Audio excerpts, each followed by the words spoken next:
सियामांडवे उर्मिला श्रुतकीर्ते बरबाम चारि कुंवर चारे हूँ कुंवरे तुलसी करत प्रणाम। भगति भगत भगवंत गुरु चतुर्नाम बपू एक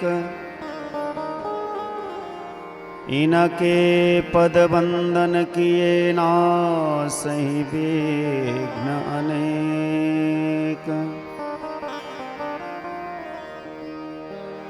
जय जय श्री राधा रमण जय जय नवल किशोर जय गोपी चित चोर प्रभो जय जय माखन चोर। राधा मेरी स्वामिनी मैं राधे को दास जन्म जन्म मोह दीजियो श्री वृंदावन को वास। सब द्वारण को छोड़ के आई तेरे द्वार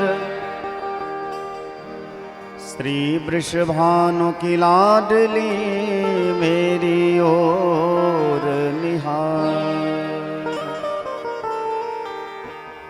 सिया राम मैं सब जग जानी करहूँ प्रणाम जोरी जुग पानी।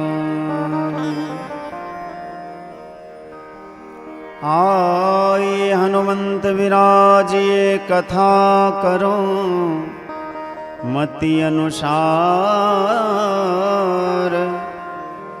तुम सेवक रघुनाथ के पधारिए पवन कुमार।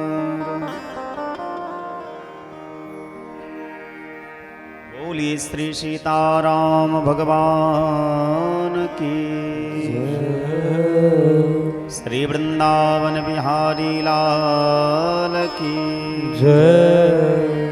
श्री लक्ष्मी नारायण भगवान की जय। श्री गौरी शंकर भगवान की जय। श्री हनुमान जी महाराज की जय। श्री जगत जननी जगदम्बा की जय। गौ माता गंगा माता की जय। श्री भक्ति तुलसी महारानी की जय। अपने अपने माता पिता की जय। अपने अपने गुरु गोविंद भगवान की जय। श्री यज्ञ नारायण भगवान की जय। यजमान परिवार की जय। बीको पट्टी गाम की जय।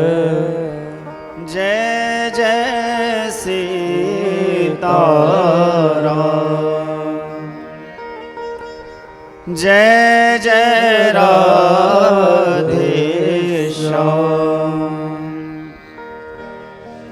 ओम नमः पार्वती पतये हर हर महादेव।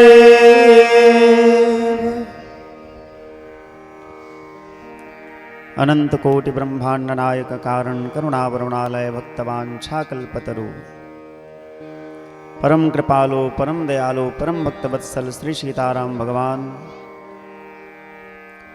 नंद नंदन श्याम सुंदर श्री राधा कृष्ण भगवान भगवान की वांगमयी मूर्ति श्रीमद्भागवत महापुराण श्री राम कथा रस रसिक श्री हनुमान जी महाराज श्रीमद्भागवत महापुराण के रसिक श्रोता प्रवक्ता श्री सुखदेव भगवान श्री व्यासदेव भगवान कलिपावन अवतार श्रीमद् गोस्वामी तुलसीदास जी महाराज प्रातस्मरणीय पूज्यपाद श्री सद्गुरुदेव भगवान,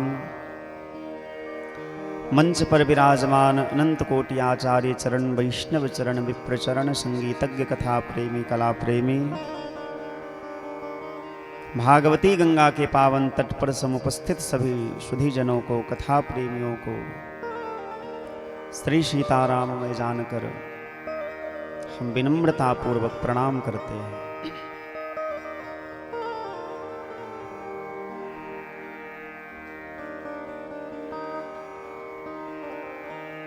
भगवान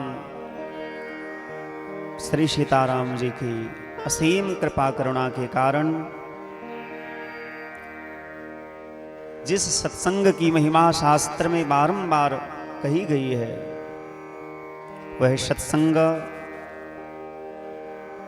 भागवत कथा के माध्यम से हम आप सबको प्राप्त हो रहा है। निश्चित रूप से हम आप सभी भगवान के विशेष कृपा पात्र हैं। अति हरि कृपा जाहि पर होई, पाँव दी अहि मार्ग सोई। इस मार्ग में आता वही है जिस पर भगवान की विशेष कृपा होती है।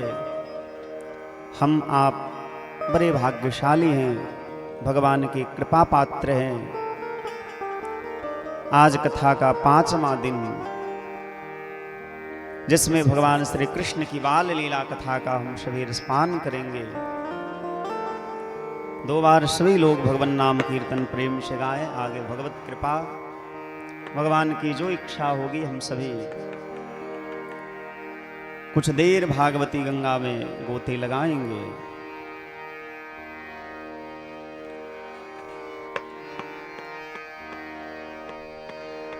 हरे कृष्णा कृष्णा कृष्णा हरे हरे, हरे रामा राम राम हरे हरे, हरे कृष्णा हरे कृष्णा कृष्णा हरे हरे, हरे रामा हरे राम राम हरे हरे, हरे कृष्णा कृष्णा कृष्णा हरे हरे, हरे रामा राम राम हरे हरे, हरे कृष्णा कृष्णा कृष्णा हरे हरे, हरे राम हरे राम राम राम हरे हरे, हरे कृष्णा कृष्णा कृष्णा हरे हरे, हरे राम राम राम हरे हरे, हरे कृष्णा कृष्णा कृष्णा हरे हरे, हरे राम राम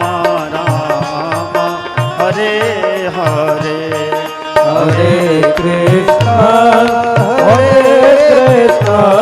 कृष्णा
हरे राम राम राम हरे हरे।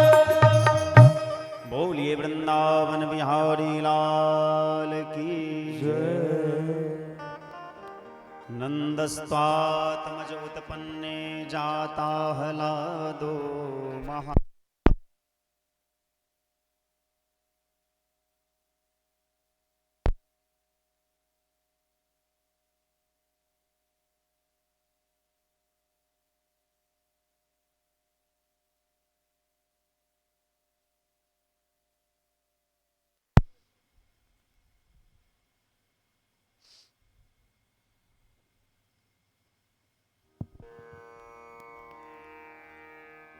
नंदस्त्वात्मज उत्पन्ने जाता हलादो महामनाः आहूय विप्राण वेद ज्ञान स्नातः सुचिरलंकृता। भगवान श्री सुखदेव स्वामी परीक्षित जो महाराज को भगवान के जन्मोत्सव की कथा बताते हैं। जन्म तो हुआ भगवान का कंस के कारागृह में, लेकिन यहां सुखदेव बाबा कहते हैं नंदस्त्वात्मज उत्पन्ने जाता हलादो महामना। नंद बाबा के घर में नंदस्त्वात्मज उत्पन्ने जाता हलादो महामना आहूय विप्राण वेद ज्ञान स्नातः सुचिरलंकृतः। नंद बाबा के घर में कृष्ण का जन्म हुआ। नंद बाबा के घर में आनंद का जन्म हुआ। आनंद का नाम लेकर के ये बताना चाहते हैं कि पद्म पुराणोक्त महात्मा में जो जिस भगवान को सच्चित आनंद कहा गया है, सच्चिदानंद कहा गया है, वही सच्चिदानंद भगवान आज कृष्ण के रूप में अवतार लिए। नंदस्त्वात्मज उत्पन्ने जाता हलादो महामनाः आहूय विप्राण वेद ज्ञान। आहूय विप्राण वेद ज्ञान, वेद ज्ञान विप्राण आहूय, अर्थात वेद के जानकार जो ब्राह्मण हैं उनको नंद बाबा ने बुलाया, आह्वान किया। आहूय विप्राण वेद ज्ञान स्नातः सुचिरलंकृतः। नंद बाबा ने ब्राह्मणों को बुला करके स्नान किया, पवित्र हुए और अलंकृत हुए। चूंकि शास्त्र का नियम है कि देवो भूत्वा देवम यजेत। ऐसा नहीं कि भगवान का पूजा करने के लिए कुछ भी पहन के चले जाए। भगवान का पूजन भगवान के जैसे सज धज के ही करना चाहिए। देवो भूत्वा देवम यजेत, देवता जैसा रूप धारण करके ही, सुंदर श्रृंगार करके ही, सज धज करके ही। सजना धजना माने यहाँ बाहरी अलंकार नहीं, सजना धजना का अर्थ है तिलक लगा करके, सुंदर वस्त्र धारण करके, आसन अर्घा पंचपात्र लेकर के, भगवान के लिए सुंदर सुंदर पुष्पों की माला लेकर के तब भगवान की पूजा करनी चाहिए।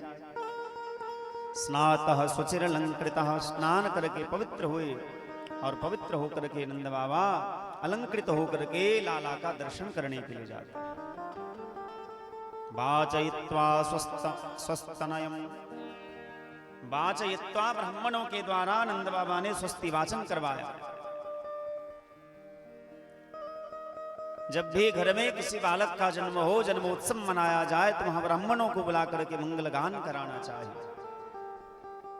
भगवान का नाम कीर्तन हो, रामचरितमानस का पाठ हो, भागवत जी की कथा हो, संतों का सम्मेलन हो, तो इससे उस बच्चे के जीवन में संस्कार आते हैं। लेकिन आजकल हम लोग अपनी परंपरा को भूल करके पश्चिमी सभ्यता को अपना रहे हैं। ये बहुत दुख की बात है। वाचयित्वा स्वस्तनयम, स्वस्ति वाचन करवा करके अन्नदान किया, गोदान किया, स्वर्ण दान किया, वस्त्र दान किया। और सभी ब्रजवासी, जितने भी ब्रजवासी थे, सबके मन में बड़ा उमंग है। सभी बड़े प्रफुल्लित हैं, प्रसन्न हैं कि आज हमारे ठाकुर जी अवतार लिए हैं। हम सभी ब्रजवासियों के रक्षक हैं, ये हमारे प्राणाधार हैं। इस प्रकार से सभी ब्रजवासी बड़े प्रसन्न हो रहे हैं। चंद्र सखी जी ने बड़ा सुंदर भगवान के लिए पद गाया है। कन्हैया झूले पलना निक धीरे झोटा दीजो, कन्हैया झूले पलना निक धीरे झोटा दीजो, कन्हैया झूले पलना निक धीरे झोटा दीजो, निक धीरे झोटा दीजो, निक होले झोटा दीजो,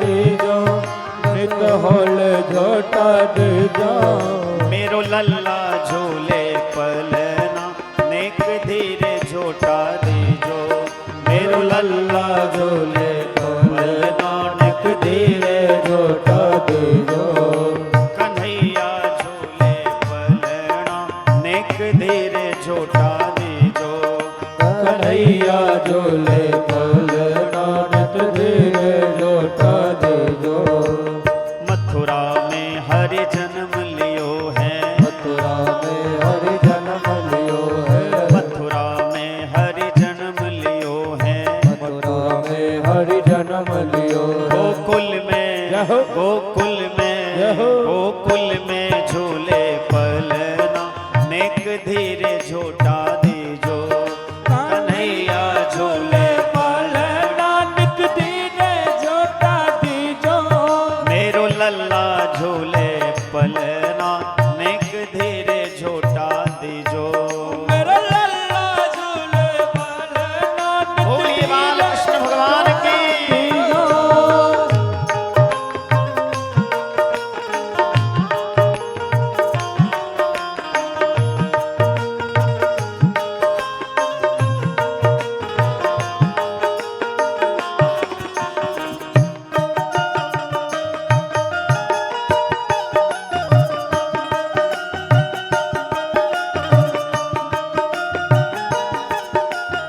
राधे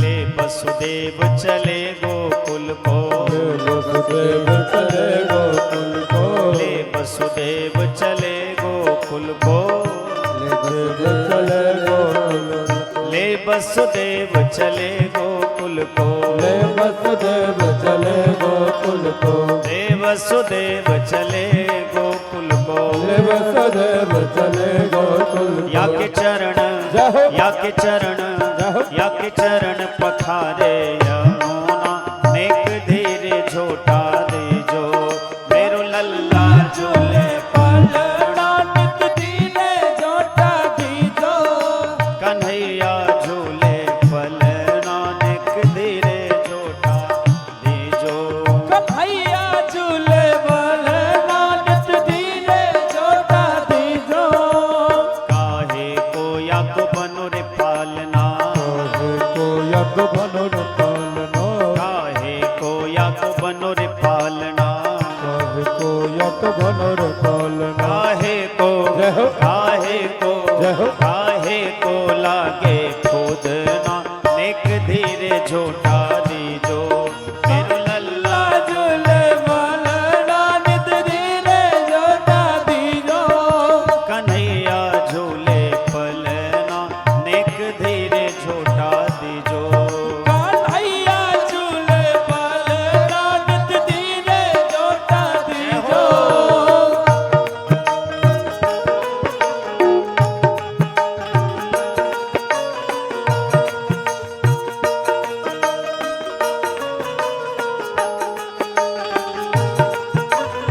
राधे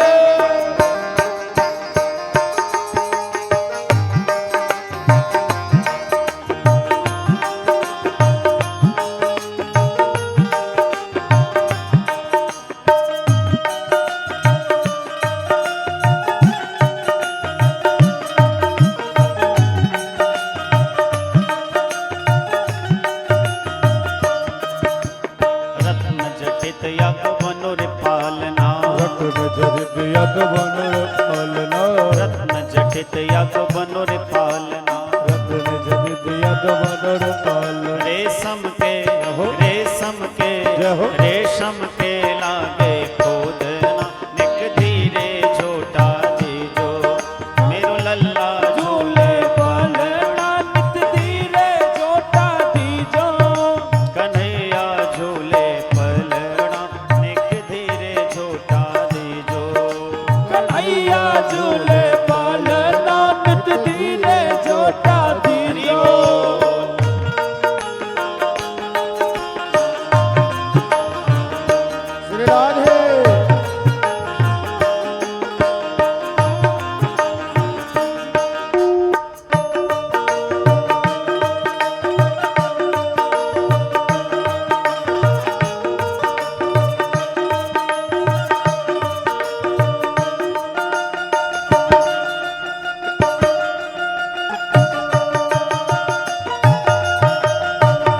चंद्र सखी भज बाल कृष्ण छवि चंद्र सखी भजवाल कृष्ण चिर जीवो जहो चिर जीवो जहो चिर जीवो तेरो एक धीरे छोटा दीजो चिर कन्हैया झूले बल नानक धीरे छोटा दीजो कन्हैया झूले पलना निक धीरे छोटा दीजो ओ कन्हैया झूले बल नानक धीरे छोटा दीजो एक धीरे छोटा दीजो एक भोले छोटा दीजो नित धीरे छोटा दीजो नित भोले छोटा दीजो मेरो लल्ला झूले पलना एक धीरे छोटा दीजो कन्हैया झूले बल नानक धीरे छोटा दीजो मेरो लल्ला झूले पलना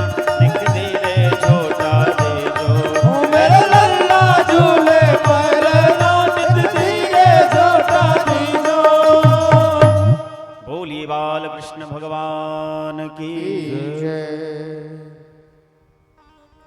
सभी ब्रजवासी बालक नंद बाबा के आंगने में उत्सव मना रहे हैं।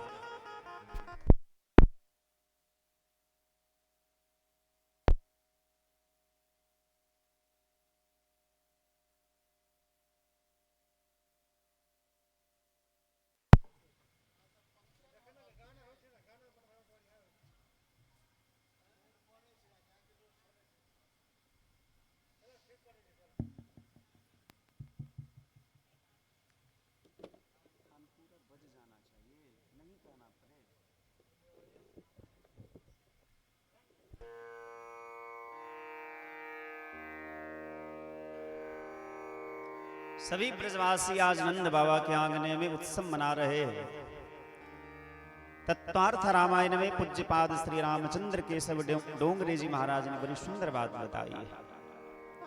भगवान के उत्सव के समय में, जन्मोत्सव के समय में बड़ा सुंदर प्रसंग बताया है कि उत्सव वो है जो तन और मन दोनों की शुद्धि बिसराए। और खासकर भगवान का जन्मोत्सव जब मनाए तो एकदम सर्वतो भावेन उत्सव में डूब जाना चाहिए। और आज समस्त ब्रजवासी भगवान के उत्सव में डूबे हुए हैं।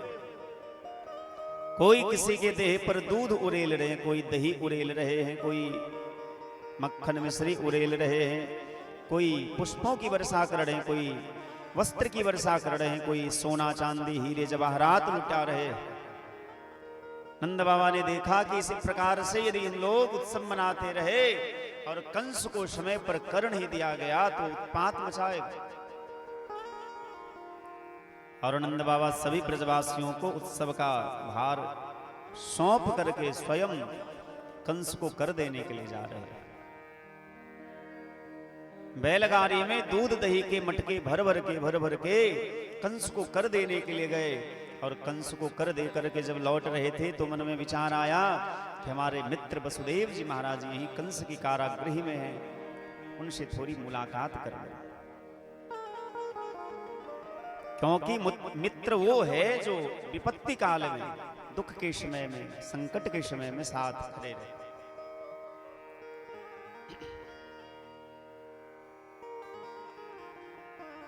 मित्र वही है, रामचरितमानस में वर्णन आया, जेना मित्र दुख हो ही दुखारी, जेना मित्र दुख हो ही दुखार तीनहि बिलोकत पातक भारी, तीनहि बिलोकत पातक भारी, तीनहि बिलोकत पातक भारी, तीनहि बिलोकत पातक भारी। जेन मित्र दुख हो ही दुखारी, तिनहि बिलोकत पातक भारी। जो अपने मित्र के दुख को देख करके दुखी नहीं होते हैं, मानस में लिखा है कि तिनहि बिलोकत पातक भारी। उसको देखने में भी बड़ा पाप है जो मित्र के दुख से दुखी नहीं होता। निज दुख गिरि सम रज, मित्रक दुख रज मेरु समान। मित्रता का परिचय है, मित्रता का परिभाषा है, यदि अपना दुख बहुत बड़ा भी हो और मित्र का दुख बहुत छोटा हो तो भी अपने दुख को छोटा मानना चाहिए और मित्र के दुख को बड़ा मान करके उसको दुख से निवृत्ति किस प्रकार से हो इसका प्रयास करना चाहिए।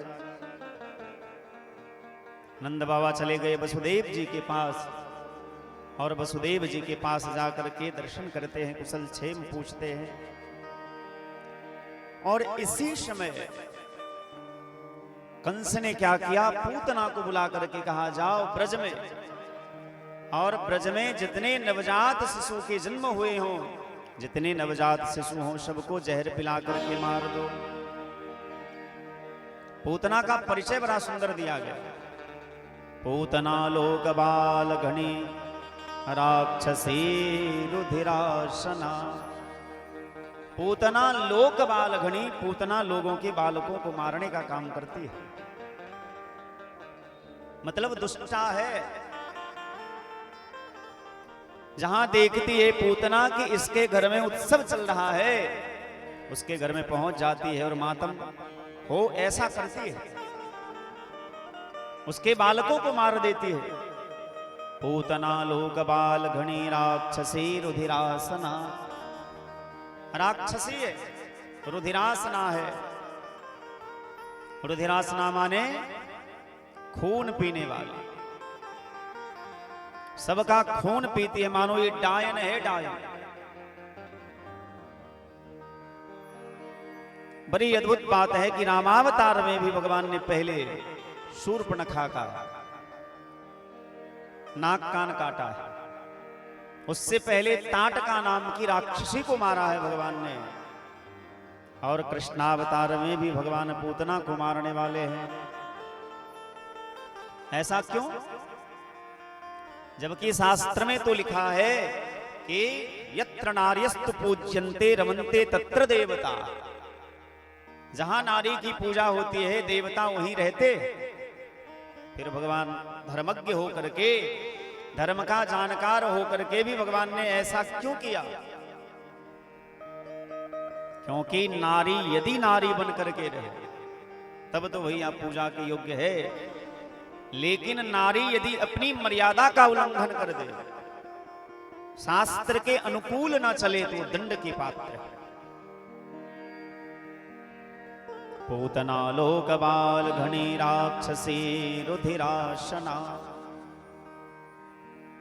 पूतना को बुला करके कंस ने कहा कि जाओ ब्रज में जितने भी नवजात शिशु हो सबको जहर पिला करके मार दो। पूतना आ गई ब्रज में और एक एक करके सभी बालकों को मारने लगी। जहां जहां उत्सव चल रहा था, जितने 1 महीने के भीतर बालक थे सबको एक तरफ से मारने लगे। उधर नंद बाबा वसुदेव जी से मिले और वसुदेव जी के मन में विचार आया कि कंस ऐसे चुपचाप बैठने वाला नहीं है। अच्छा, दुष्ट व्यक्ति का स्वभाव क्या होता है? दुष्ट व्यक्ति अपने दुख के लिए ज्यादा नहीं सोचता। जो दुष्ट प्रवृत्ति के व्यक्ति होंगे वो सामने वाले को परेशान बहुत करेंगे, जबकि इससे उसको भी परेशानी होती है, लेकिन वो उसकी चिंता नहीं करते हैं, सामने वाले को परेशान करते हैं। ये दुष्ट का स्वभाव है।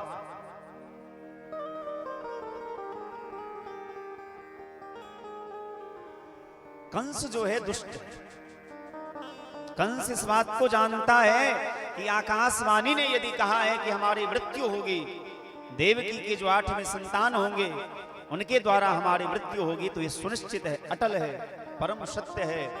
लेकिन फिर भी वो अपनी दुष्टता से बाज नहीं आया और पूतना को बुला करके ब्रज में भेज दिया।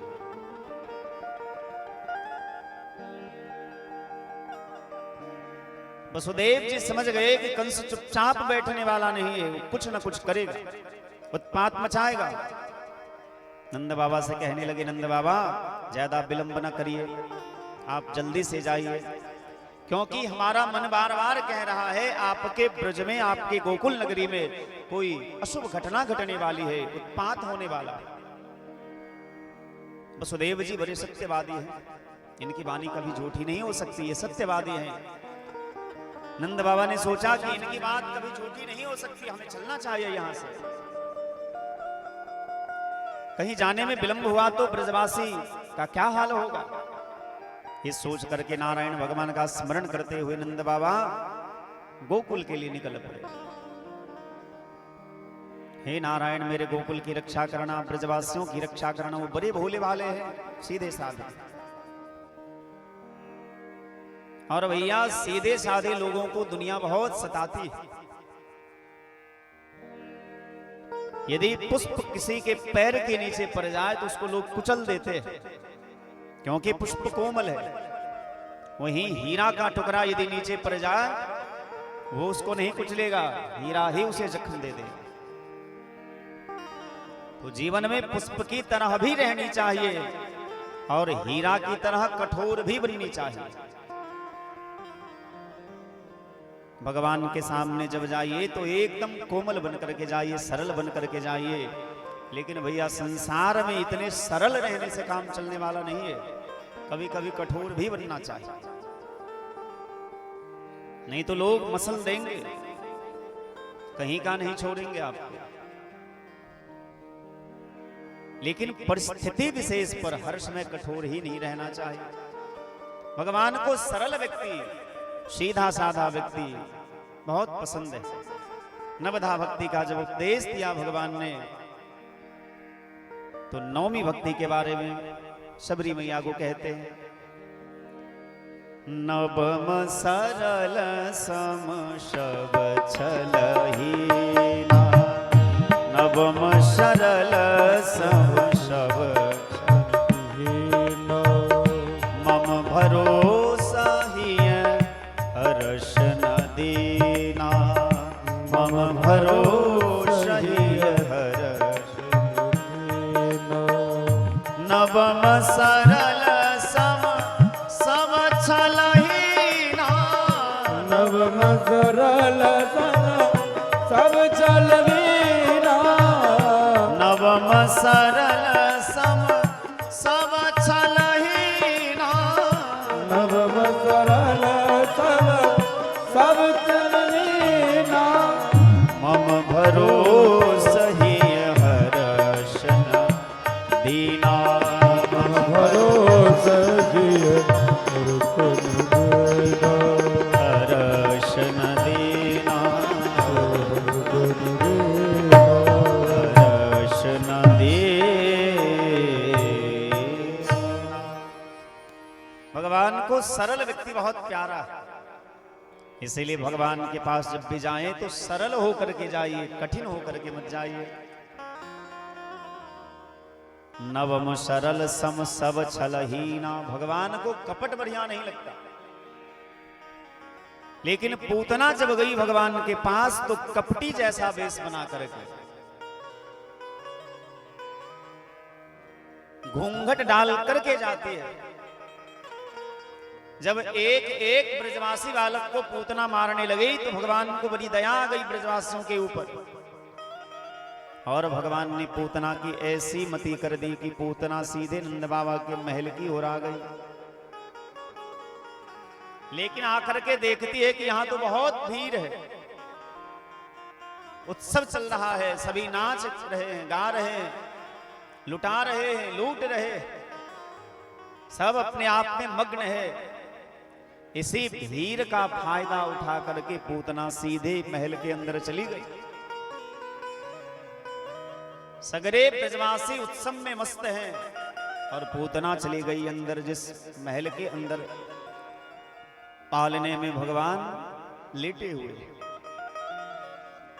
अब विचार करिए कि परिपूर्णतम परात्पर अखिलेश्वर पूर्ण ब्रह्म परमात्मा भगवान पालने में लेटे हुए हैं और पूतना भगवान का दर्शन करने जाती है। इसी समय यशोदा मैया महल से बाहर आ रही थी। जैसे सामने यशोदा मैया आ गई तो पूतना कहने लगी, बहन मैंने जैसे सुना कि तुम्हारे घर में लाला का जन्म हुआ है तो मैं भी दर्शन करने आ गई, मैं भी बधाइयां देने आ गई। अब यशोदा मैया बड़ी सीधी साधी भोली वाली, और यशोदा मैया सीधी साधी थी, इसीलिए भगवान के दर्शन उनको हुए। भगवान ने यशोदा मैया के सामने ही गोकुल में ही बाल लीला करी। यशोदा का अर्थ ही है यशम ददाति सर्वेषां जीवानां, जो सबको यश प्रदान करे वही यशोदा है।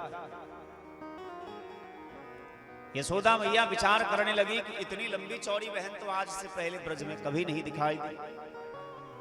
अब ये कहां की बहन है, कैसी बहन है, क्या रिश्ता है। लेकिन यदि ये बात अभी पूछूंगी तो बहन जी बुरा मान जाएंगी। इसीलिए यशोदा मैया ने कहा, हाँ हाँ बहन, तुम लोगन की कृपा से ही तो इस उम्र में हमको बेटा हुआ है। जाओ लाला पालने में झूल रहा है, उसको बधाइयां दे आओ, दर्शन कराओ। अब यशोदा मैया घर का काम संभालने चली गई। ब्रजवासी मस्त है पूरे उत्सव में, और पूतना जाती है भगवान के कक्ष में। लेकिन जैसे ठाकुर जी ने देखा कि मौसी जी आ रही है तो भगवान ने नेत्र बंद कर लिया। नेत्र क्यों बंद किया, इसके पीछे महात्माओं के अलग अलग भाव है। पहला कारण तो यह है कि भगवान नेत्र बंद करके मंगलाचरण करते हैं। क्योंकि जब हम देवी देवताओं का, इष्ट देवता का ध्यान करते हैं तो आंख बंद करके उनका स्मरण करते हैं, उनके स्वरूप का ध्यान करते हैं, उनके स्वभाव का ध्यान करते हैं, उनकी लीलाओं का ध्यान करते हैं। भगवान भी भोलेनाथ का ध्यान करने लगे, क्योंकि कृष्ण के इष्ट जो हैं भगवान शिव हैं और शिव के इष्ट कृष्ण हैं। इसमें कोई संदेह नहीं है, और दोनों एक ही है। शास्त्र में कहीं कहीं वर्णन आया है कि ब्रह्मा विष्णु और महेश, इसमें कोई भेद नहीं है, ये तीनों एक ही है। इसलिए इन देवताओं में कभी भेद बुद्धि नहीं लानी चाहिए, तीनों एक हैं। और मानस में तो इतना स्पष्ट किया गया है कि शिवद्रोही ममदास कहावा। भगवान श्री राम जी कहते हैं, शिवद्रोही ममदास कहावा, सोनर सपने मोही न पावा। शिव से द्रोह करने वाला मुझे सपने में भी नहीं पा सकता। इसका मतलब है राम कृष्ण को शिव जी बड़े प्यारे हैं, और राम कृष्ण का बड़ा स्नेह है शिव के ऊपर। इसीलिए रामावतार में भी भगवान ने शिव की स्थापना की, जिनको हम लोग रामेश्वरम महादेव कहते हैं। मानस में रामेश्वरम महादेव की बड़ी प्रशंसा की गई है। जे रामेश्वर दर्शन करहि, ते तनु तज मम लोक सिधरहि। जो गंगा जल आनि चढ़ावहि, सो सायुज्य मुक्ति नर पावहि। जो भगवान रामेश्वरम का दर्शन करते हैं, जे रामेश्वर दर्शन करहि, ते तनु तज मम लोक सिधरहि। भगवान कहते हैं उसका शरीर जब पूरा होता है तो मेरे लोक में आते हैं। इसका अर्थ यह नहीं कि जीवन भर आप कुछ भी करिए और एक बार रामेश्वरम का दर्शन कर लिए तो आपका उद्धार हो गया। इसका अर्थ है भगवान शिव में अनन्य भाव होना चाहिए। शिव में और राम में, शिव में और कृष्ण में अनन्य भाव होना चाहिए, और दोनों का अन्योनाश्रय संबंध है। जे रामेश्वर दर्शन करहि, ते तनु तज मम लोक सिधरहि। जो रामेश्वरम महादेव भगवान का ध्यान करते हैं, दर्शन करते हैं, उसका शरीर जब पूरा होता है वो भगवान के धाम को जाते हैं। जो गंगा जल आनि चढ़ावहि, और जो रामेश्वरम भगवान को गंगा जल चढ़ाते हैं, सो सायुज्य मुक्ति नर पावहि। उनको सायुज्य नाम की मुक्ति मिलती है। भगवान भोलेनाथ का ध्यान करने लगे और मन ही मन प्रार्थना करने लगे कि हम तो यहाँ माखन मिश्री खाने के लिए आए थे ब्रजवासियों के घर में, लेकिन आप जहर पीने की आदत तो आपको पहले से ही है। जब समुद्र मंथन हुआ और सबसे पहले कालकूट नाम का जहर निकला, तो भगवान शिव ने ही उसको पान किया। जरत सकल सुर वृंद विषम गरल जहि पान किया, तेहि न भजसि मन मंद को कृपाल शंकर सरिसा। गोस्वामी तुलसीदास जी महाराज कहते हैं, जरत सकल सुर वृंद विषम गरल जहि पान किए। आजकल एक बहुत गलत बात समाज में फैलाई जा रही है। कई लोग कहते हैं कि भोले बाबा गांजा पीते हैं। ये बहुत बड़ा पाप है। भोले बाबा गांजा नहीं पीते हैं भैया। हाँ, भांग कभी कभार लेते हैं, क्योंकि उसके लिए वेद में मंत्र भी है। विजयन धनु कपड़ दिनो विसल्यो बाणवांकुत, ये मंत्र भी है भगवान शिव को भांग चढ़ाया जाने का। लेकिन गांजा भोले बाबा पीते हैं, ऐसा आज तक हमें तो कोई प्रमाण नहीं मिला शास्त्र में। अब जिसको मिला हो तो आप रखिए अपने पास वो प्रमाण, लेकिन भोले बाबा कभी इस प्रकार का नशा नहीं करते हैं। भांग भी औषधि के रूप में लिया जाता है। भांग नशा करने के लिए नहीं, औषधि के रूप में लिया जाता है।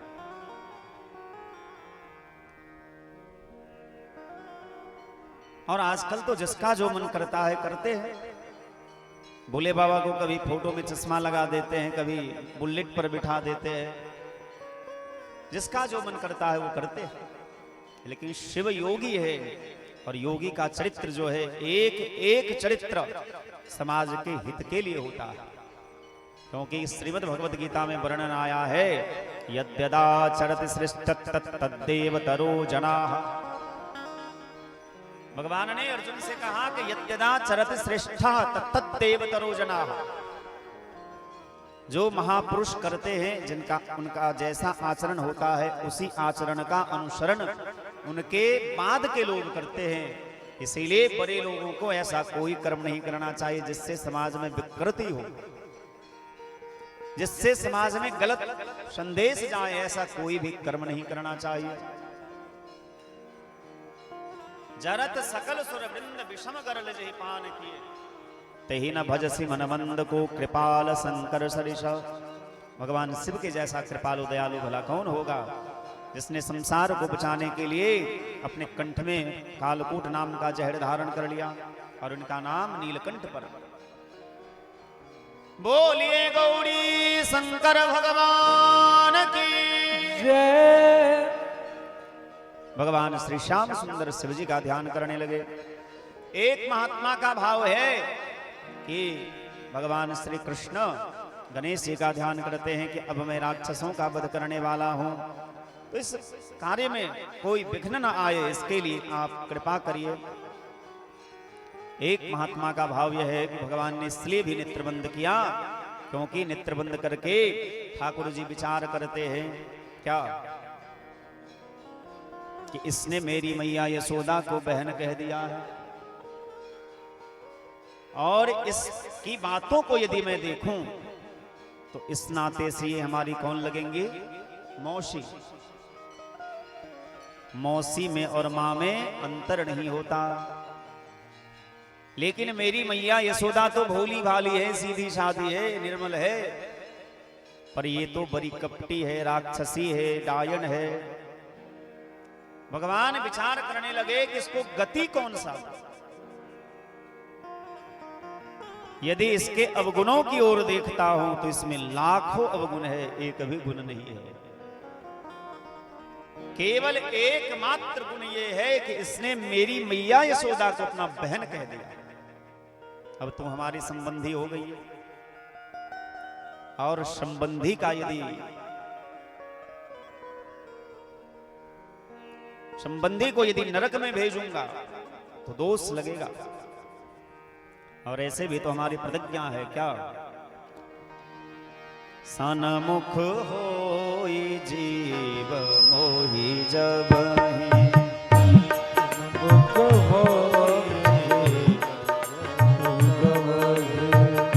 जन्म कोटि अगनासहि तबहि, जन्म को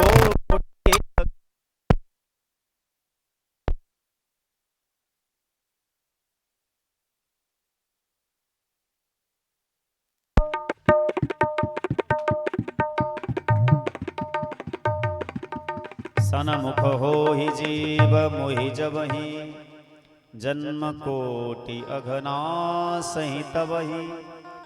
भगवान कहते हैं जब कोई जीव हमारे सम्मुख आता है तो उसके एक दो जन्म के नहीं अनंतानंत जन्म के पाप नष्ट हो जाते हैं। अब ये बात आपको ऐसे समझ में नहीं आएगी, क्योंकि आपने तो यही पढ़ा है कि जो जस करहि सो तस फल चाखा, कर्म प्रधान विश्व करी राखा। जो जैसा कर्म करेगा उसको वैसा फल मिलना ही मिलना। तो यदि ये बात सत्य है कि जो जैसा कर्म करेगा उसको वैसा फल मिलेगा, तो तब फिर ये बात असत्य है कि सनमुख हो ही जीव मोहि जब ही जन्म कोटि अघना सही तब ही। नहीं नहीं, दोनों ही सत्य है।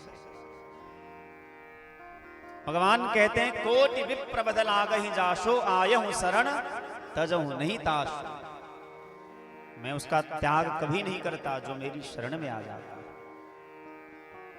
और शरण में आने का मतलब ये नहीं कि भगवान के दरबार में गए, मंदिर में गए, भगवान की स्तुति करते समय भी संसार का स्मरण है। ये शरण में आना नहीं है। जब भगवान के पास जाए तो एकदम भगवान के पास ही रहने चाहिए। आपका तन भी भगवान के पास हो, आपका मन भी भगवान के पास हो, तब जाकर के शरणागति कहलाती है। ऐसा नहीं कि मन कहीं और है, तन कहीं और है, मन में कुछ और है, कह कुछ और रहे, कर कुछ और रहे। ये तो दुरात्मा का लक्षण है। मनस्येकम वचस्येकम कर्मण्येकम महात्मना। महात्मा और दुरात्मा का यही अंतर है। महात्मा के मन में जो होता है वही कहते और वही करते। मनस्येकम वचस्येकम कर्मण्येकम महात्मना। और दुरात्मा का लक्षण क्या है? बोले मन में कुछ और रहेगा, कहेंगे कुछ और करेंगे कुछ और। ये दुरात्मा का लक्षण है। अब आप महात्मा हैं कि दुरात्मा, ये स्वयं विचार करिए। हमको ये कहने का अधिकार नहीं है कि कौन महात्मा है कौन दुरात्मा है। हमने लक्षण बता दिए, जिसमें जो लक्षण दिखे वो अपने आप को वही माने कि महात्मा है या दुरात्मा है। अक्षरशः 100% बात तो नहीं कर सकते, लेकिन प्रयास करना चाहिए कि हमारे मन में जो हो वही बोले और वही करे।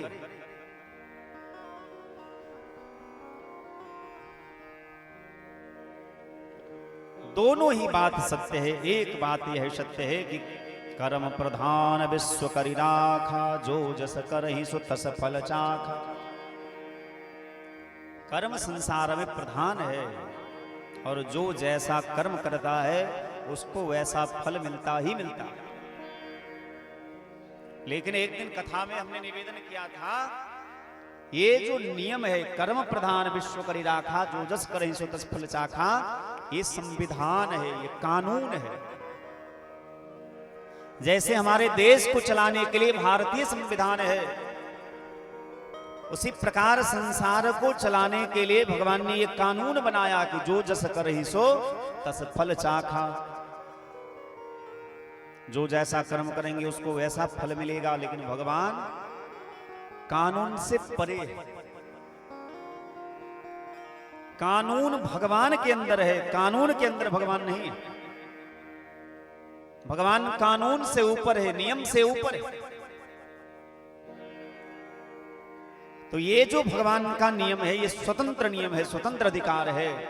जैसे भारतीय संविधान के ऊपर भी एक संविधान है जिसको राष्ट्रपति का संविधान कहते हैं। राष्ट्रपति का स्वतंत्र अधिकार होता है।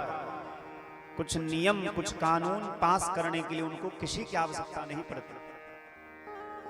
उसी प्रकार संसार को व्यवस्थित ढंग से चलाने के लिए भगवान ने संविधान बनाया है। कर्मण्येवाधिकारस्ते मा फलेषु कदाचन। कर्म प्रधान विश्व करि राखा। लेकिन भगवान का स्वतंत्र अधिकार है कि जब कोई मेरे सम्मुख आ जाता है, किस प्रकार से भगवान ने गीता का प्रवचन तो दिया अर्जुन को, लेकिन बाद में बस एक बात कही, सर्वधर्मान परित्यज्य मामेकं शरणं व्रज। ब्रज शब्द का अर्थ है ब्रजगतौ धातु है। पाणिनीय व्याकरण में ब्रजगतौ धातु से ब्रजति शब्द बनता है, आने के अर्थ में। जैसे अंग्रेजी में कम कहते हैं, गो माने जाना, कम माने आना। उसी प्रकार संस्कृत में ब्रजगतौ धातु है, और ब्रजगतौ धातु से अलग अलग लिंग में अलग अलग काल में अलग अलग रूप बनते हैं। भगवान ने संपूर्ण गीता का उपदेश करके अंत में बस एक निचोड़ शब्द कहा कि सर्वधर्मान परित्यज्य मामेकं शरणं व्रज। सभी धर्मों का त्याग करके तुम मेरी शरण में आ जाओ, क्योंकि संसार के धर्म का पालन करना ये लौकिक धर्म है, और मेरी शरण में आना सर्वस्व त्याग करके ये परम धर्म है, पारलौकिक धर्म है। लेकिन यह महात्माओं के दो भाव हैं। एक भाव तो यह है कि सभी धर्मों का त्याग करके मेरी शरण में आ जाओ। अहम त्वाम सर्व पापेभ्यो मोक्षयिष्यामि मा शुचा।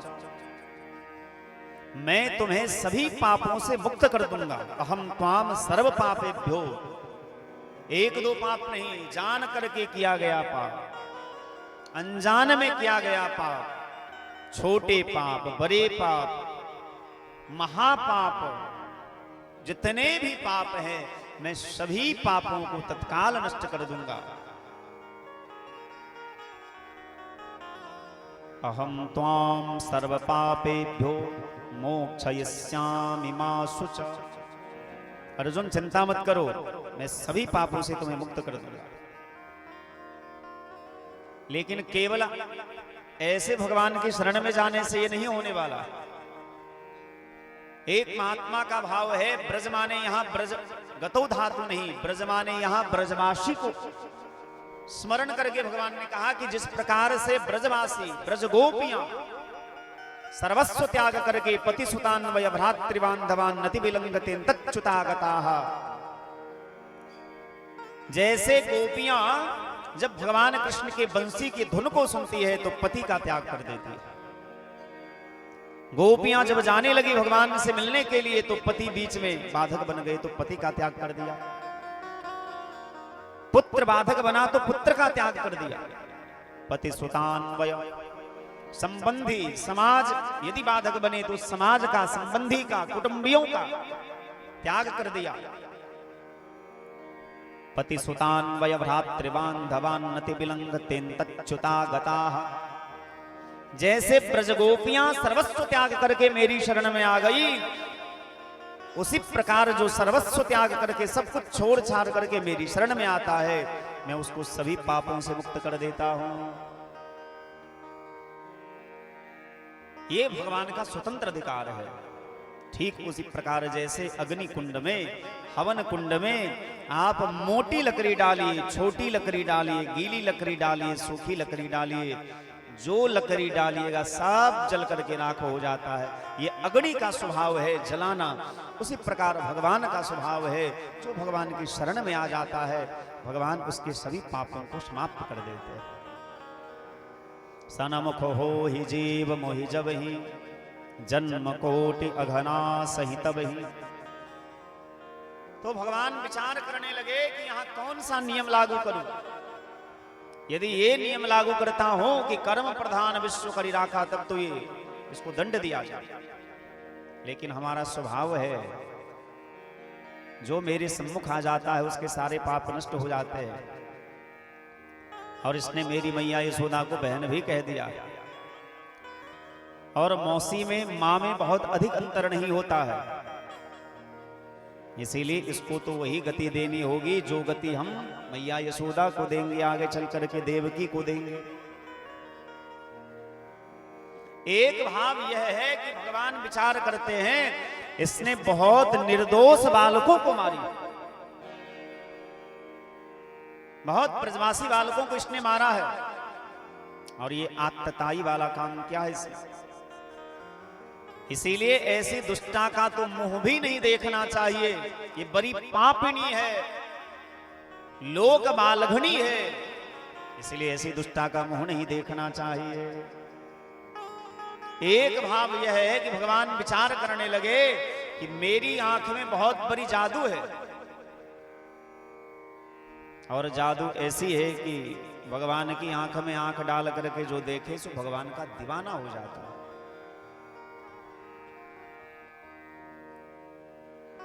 कहीं इसने मेरी आंख में आंख डाल करके मुझे देख लिया तो ये हमसे प्रेम करने लगेंगी, और प्रेमी का वध करना उचित नहीं है। कई भाव हैं, भगवान ने जो नेत्र बंद किए हैं उसके कई भाव हैं। एक ब्रजवासी महात्मा का बड़ा प्यारा भाव है। तेरी अखियां है जादू भरी बिहारी, मैं तो कब से खरी। तेरी अखियां है जादू भरी बिहारी, मैं तो कब से खरी। तेरी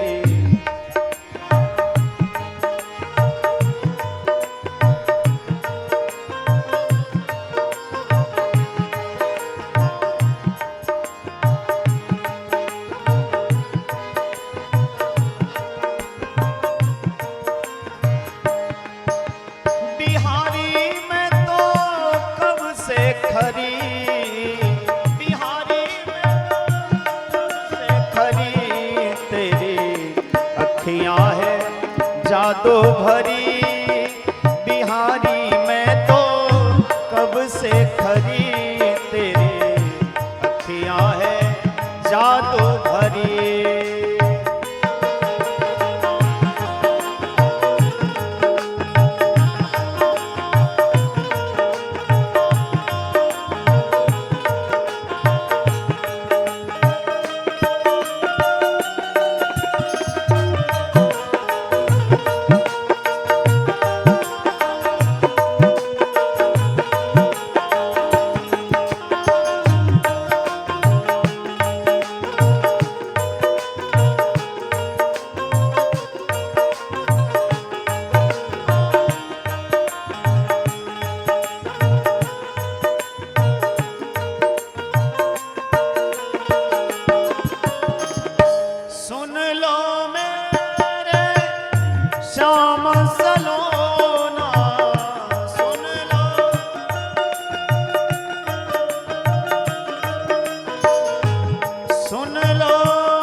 तुमने तो मुझ पर कर दिया टोना, तुमने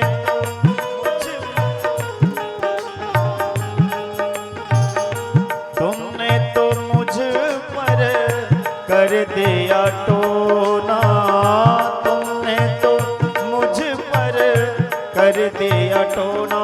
मेरी टूटे ना भजन लरी, टूटे ना भजन लरी बिहारी, मैं तो कब से खरी। तेरी अखियां है जादू भरी बिहारी, मैं तो कब से खरी। तेरी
पर कर दिया टोना।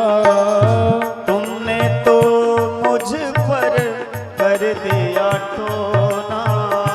तुमने तो मुझे पर कर दिया टोना। हाँ? मेरी टूटे ना,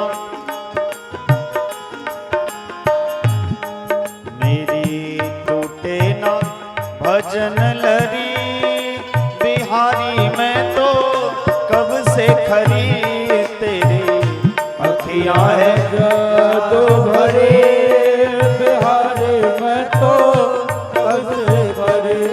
तेरी अखियां है जादू भरे।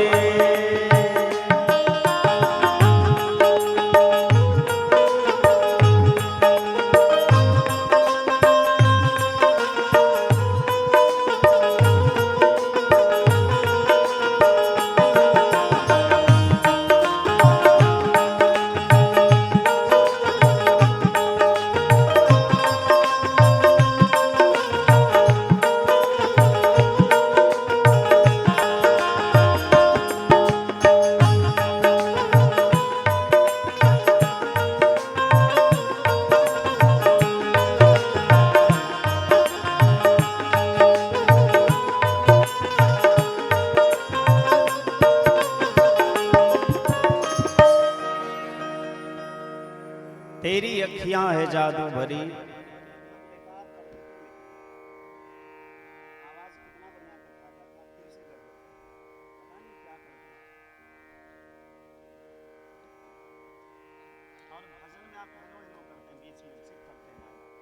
ऑपरेटर का काम है, ऑपरेटर वहां बैठे रहना, तब तक रहना जब तक कथा चलती है।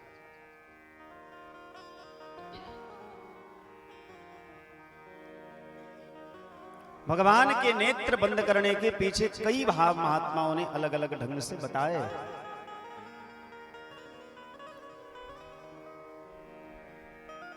पूतना गई और भगवान को उठा ली और अपने स्तन का पान कराने लगी।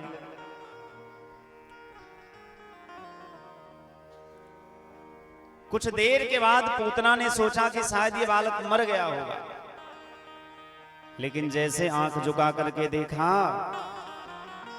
तो भगवान मस्त होकर के एकदम मग्न होकर के दुग्धपान कर रहे हैं। पूतना विचार करने लगी कि हो ना हो इस प्रकार से यदि इतने देर में नहीं मरा तो मैं पकड़ी जाऊंगी।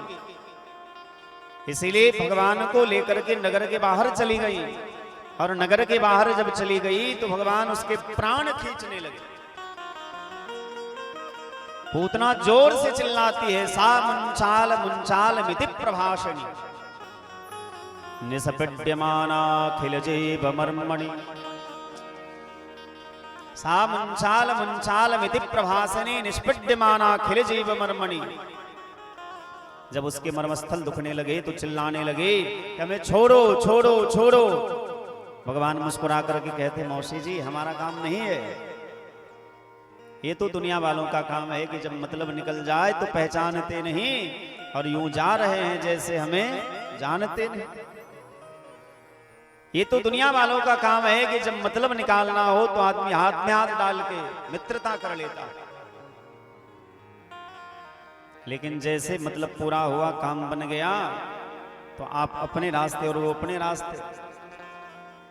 ये हमारा काम नहीं है। हम या तो किसी को पकड़ते नहीं और यदि पकड़ ले तो फिर छोड़ते नहीं। एक बार यदि हम किसी को पकड़ ले उसका त्याग कभी नहीं करते हैं और मानस में इसका बहुत बड़ा प्रमाण है। विभीषण जी के विषय में तुलसी बाबा लिखते हैं, सोई करतोत विभीषण केरी सपने हो सो न राम ही अहेरी। भगवान जब विभीषण जी को हृदय से लगा लिए, लंकाधिपति बना दिए, रावण मारा गया तो रावण की जो पत्नी थी मंदोदरी,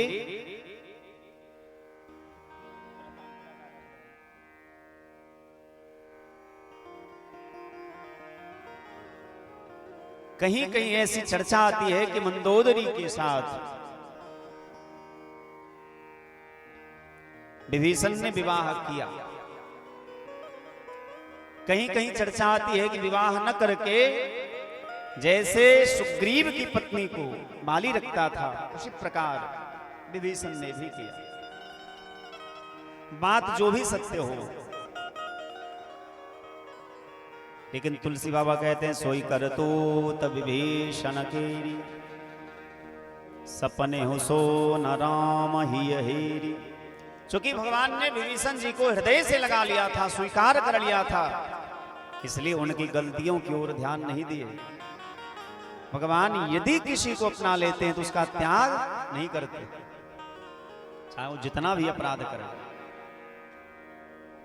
ठीक उसी प्रकार जैसे कोई माता पिता अपने बालक का, चाहे वो कितना भी नालायक हो जाए, शराबी जुआरी हो जाए, लेकिन अपने बच्चों का त्याग मां कभी नहीं करती है, उसी प्रकार भगवान अपने भक्तों का त्याग कभी नहीं करते हैं, चाहे वो कैसा भी हो। लेकिन भगवान जल्दी किसी को अपनाते नहीं है। भगवान भक्ति का दान जल्दी नहीं देते हैं। एकादश स्कंद भागवत में वर्णन आया, मुक्तिम ददाति करहिचित न भक्ति योगा। भगवान के पास जब कोई भक्त जाता है मांगने के लिए, तो भगवान कहते क्या चाहिए, मुक्ति चाहिए या भक्ति। अब भक्त घबरा जाता है कि भैया क्या मांगे, मुक्ति मांगे या भक्ति मांगे। भगवान कहते जो मांगना हो मांग लो। भक्त ने कहा कि सरकार दोनों में अंतर क्या है।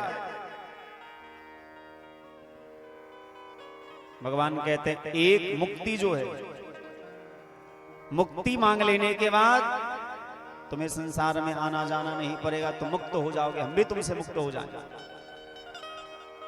तुमको सदगति मिल जाएगी, हमारे चरण में निज निवास मिल जाएगा। 5 प्रकार की मुक्ति है, सायुज्य सामीप्य साष्टि सालोक्य। इसमें से जो मुक्ति तुम्हें चाहिए तुम वो मुक्ति मांग लो। लेकिन यदि हमको अपने इशारे पर नचाना हो तो भक्ति ले जाओ। लेकिन भगवान जल्दी भक्ति देते नहीं है, क्योंकि ठाकुर जी जानते हैं कि यदि इसको हमने भक्ति दे दी तो हमको इसके इशारे पर नाचना होगा, इसीलिए भगवान जल्दी भक्ति नहीं देते। किसको किसको दिया है भगवान ने? संपूर्ण रामचरितमानस में कुछ गिने चुने भक्तों को ही भगवान ने भक्ति दी है, जिसमें सबसे पहले किसको दी? बताइए बलराम जी, आप तो बहुत रामायण पर है, बताइए। हनुमान जी को, हनुमान जी तो बाद में मिले। सबसे पहले भगवान ने भक्ति किसको दी? केवट को। कब दिया? जब केवट के नाव में बैठ करके भगवान उस पार गए, और केवट जब उतर करके, नाव से उतर करके प्रणाम किया। अच्छा, वहां भी एक विचित्र कथा है।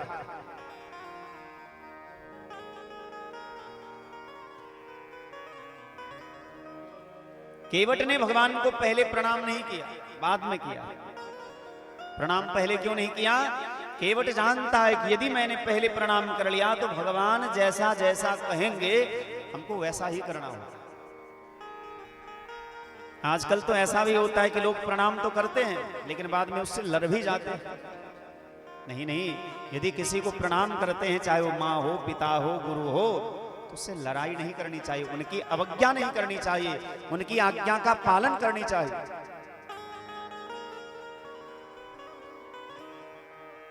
केवट ने विचार किया कि भगवान से हमको बहुत काम करवाना है। क्या क्या काम करवाना है? भगवान भगवान ही है। पितर पार करि प्रभु ही पुनि मुदित गयो ले पार। लेकिन जैसे कोई छोटा बच्चा तुतला तुतला करके जब बोलता है तो उसकी भाषा सब नहीं समझता। उसकी भाषा कौन समझता है? उसकी माँ। जब कोई बच्चा तुतला तुतला करके बोलता है छोटी अवस्था में, तो भले हम आप लोग उसकी भाषा न समझे लेकिन माँ समझ जाती है। उसी प्रकार भगवान के भक्त जो होते हैं, जो पढ़े लिखे नहीं होते हैं, जब अटपटी वाणी कहते हैं तो भगवान उसके शब्दों में छुपे हुए भाव को जान जाते हैं। अब देखिए केवट जो कहता है भगवान से क्या कहता है? बरुती रमा नहीं लखन पे जब लगी न पाय पखारी हो। भगवान ने जब कहा कि मुझे उस पार ले चलो, मुझे उस पार जाना है, विलंब हो रहा है, जल्दी करो। केवट कहने लगा सरकार इतनी भी जल्दी क्या है। बरुती रमा रही लखन पे जब लगी न पाय पखारी हो। ये जो आप अंगरक्षक लेकर के चल रहे हैं लक्ष्मण जी को, भले लक्ष्मण जी आज हमको बाण मार दे, मैं मरने के लिए तैयार हूं, लेकिन मैं बिना पैर धोए आपको नाव में नहीं बिठाऊंगा। लक्ष्मण जी को बहुत क्रोध आया कि देखो कितना ढीठ है। अरे हमारे भैया बनवासी हो गए, इसका क्या मतलब? ये हैं तो चक्रवर्ती सम्राट के ही पुत्र।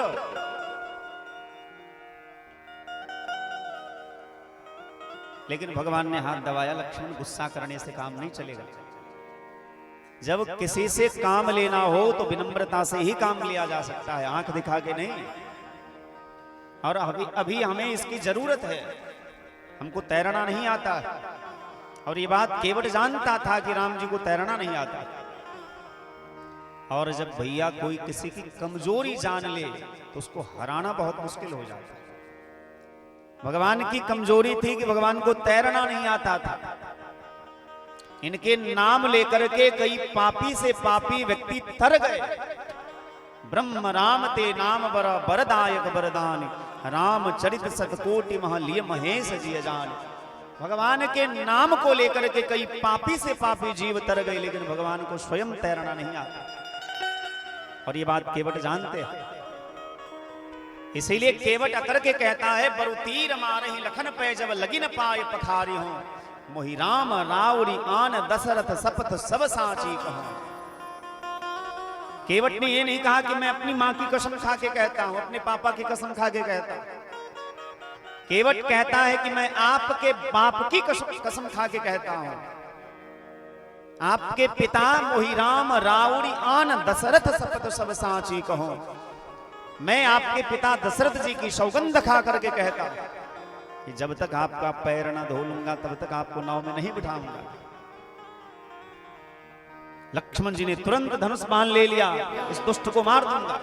राम जी ने मना किया, नहीं नहीं नहीं, ऐसे काम नहीं चलेगा। सुन केवट के बैन प्रेम लपेटे अटपटे। प्रेम में इतना विभोर हो गया केवट की ध्यान ही नहीं रहा कि मैं कह क्या रहा हूं। भगवान अपने पिता की सौगंध खाने के जगह पर राम जी के पिता की सौगंध खाने लगे। लेकिन भगवान समझ गए कि ये प्रेम में विभोर हो गया है। जब भगवान का चरण धो लिया केवट ने तो कहा कि राम जी ने कहा कि अब तो भैया बिठाओ नाव में।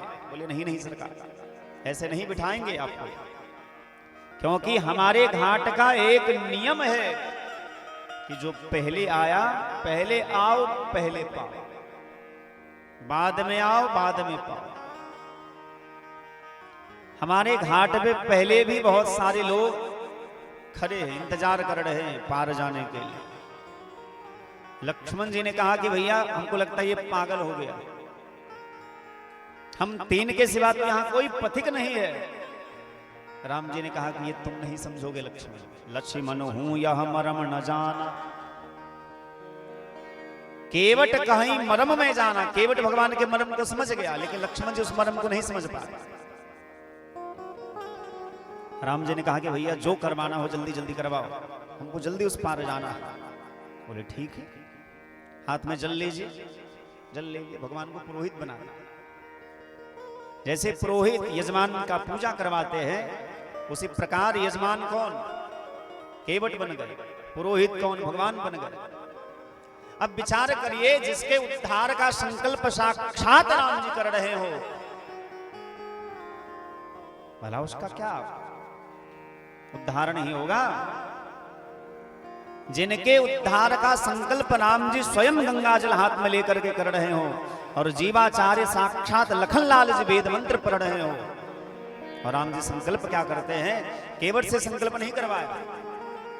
केवट ने कहा कि सरकार नहीं नहीं, हमको कुछ नहीं आता है, हमको कोई मंत्र मंत्र नहीं आता है, आप हाथ में जल लीजिए और आप यह संकल्प करिए, इस घाट पर जितने पथिक यात्री प्रतीक्षा कर रहे हैं, मैं राम उस सब का उद्धार करता हूं। और जैसे केवट ने इस प्रकार से भगवान से कहा, भगवान ने जल लिया, लखनलाल जी ने वेद मंत्र पढ़े और उनके सभी पूर्वजों का उद्धार भगवान ने कर दिया।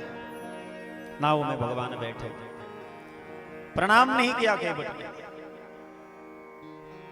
पितर पार करि प्रभु ही पुनि मुदित गयो ले पार। पितर को पार करके भगवान को नौका में बिठाया और केवट भगवान को उस पार ले गया। केवट उतरी दंडवत किन्हा, केवट ने प्रणाम किया। पहले प्रणाम इसलिए नहीं किया क्योंकि यदि प्रणाम कर लेते तो भगवान जैसा जैसा कहते केवट को वैसा करना पड़ता, पर केवट कहता है कि बाजी हमारे हाथ में। भैया मौका पर चौका सब कोई मारता है, आज का नियम नहीं है, पुराने त्रेता युग से ये नियम है, मौका पे चौका हर कोई मारता।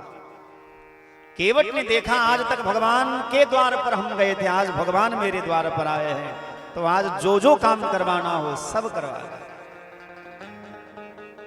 और पितरों को पार किया। केवट ने जब प्रणाम किया तो भगवान सब कुछ आ गए, क्योंकि भगवान भगवान है और केवट भक्त है। जब प्रणाम करे तो नियम है कुछ देना चाहे, पर भगवान के पास कुछ तो है नहीं, तो जानकी जी भगवान की ओर जैसे देखती हैं समझ गई कि राम जी सब आ गए हैं। पियहि की सिय जान निहारी, मनि मुदरी मन मुदित उतारी। भगवान के मन के भाव को जानकी जी जान गई और चुपके से अपनी मुद्रिका उतार करके केवट के हाथ में, राम जी के हाथ में दिया कि आप चिंता क्यों कर रहे, मैं हूं ना आपके साथ। पत्नी का धर्म वो नहीं कि पति को कष्ट में रहने दे, पत्नी का पहला धर्म है कि पति को हर्ष में हर हाल में संग दे। और पत्नी की परीक्षा कहां होती है?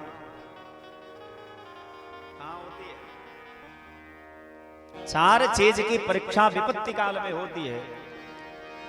धीरज धर्म मित्र अरुणारी, धीरज धर्म मित्र अरुणारे, धीरज धर्म मित्र अरुणारी, धीरज धर्म मित्र अरुणारे। आपद काल परखियहि चारी, आपद काल परखियहि चारी।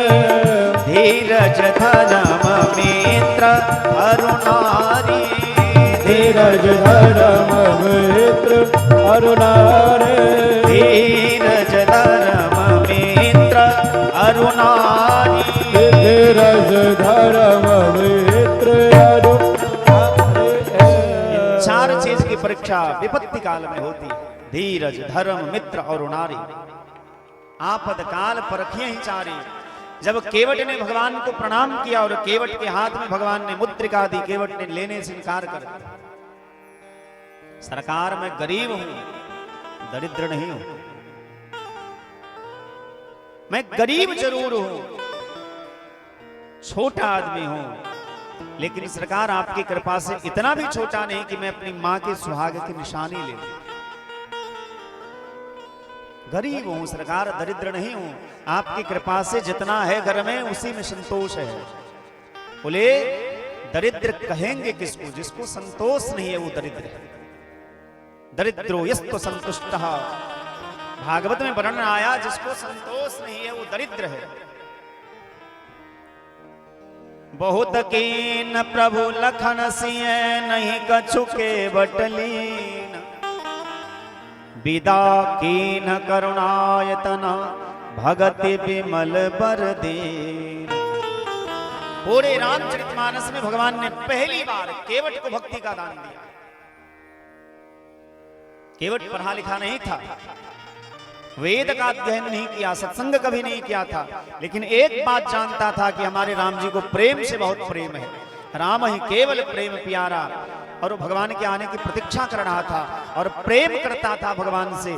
इसीलिए भगवान ने बहुत कीन प्रभु लखन सिय, नहीं कछु केवट लीन, विदा कीन करुणायतन, भगत विमल बर दिन, विमल भक्ति का दान कर दिया। भक्ति में और मुक्ति में अंतर क्या है? बहुत ज्यादा अंतर नहीं है। आप देखेंगे जब कोई बच्चा बहुत रोता है, बहुत रोता है, और घर में बहुत सारा काम होता है, तो माँ क्या करती है? बच्चे के हाथ में कोई खिलौना दे देती है। अब आजकल के जमाने में तो चला गया, वो प्रथा चली गई। पहले जमाने में बच्चों को लल चटनी दिया जाता, लकड़ी का बना हुआ होता था और लाल लाल रंग का होता था, बच्चा के हाथ में दे दिया जाता था, बच्चा उसे चूसता रहता। यदि भगवान की भक्ति करने वाले को यश हो जाए, प्रतिष्ठा हो जाए, नाम हो जाए, धन हो जाए, गाड़ी घोड़ा मकान दुकान, बहुत सारे शिष्य हो जाए, तो ये सब क्या? बोले ये खिलौना। भगवान के भक्त को इन सब चीजों से कोई मतलब नहीं होना चाहिए, क्योंकि नाम बनाई जबते आए, किस्मत तब से फूटी। स्वामी जी बजने लगे, लगन राम से छूटी। आप देखेंगे बच्चा जब बहुत रोता है, उसके हाथ में खिलौना दे दिया, फिर भी बच्चा जो शांत नहीं होता है, जोर जोर से चिल्लाता है, क्योंकि उसे भूख लगी है। तो माँ क्या करती है? सारे काम धाम को छोड़ करके जाती है और बच्चे को उठा करके हृदय से लगा करके अपना स्तनपान कराने लगती है।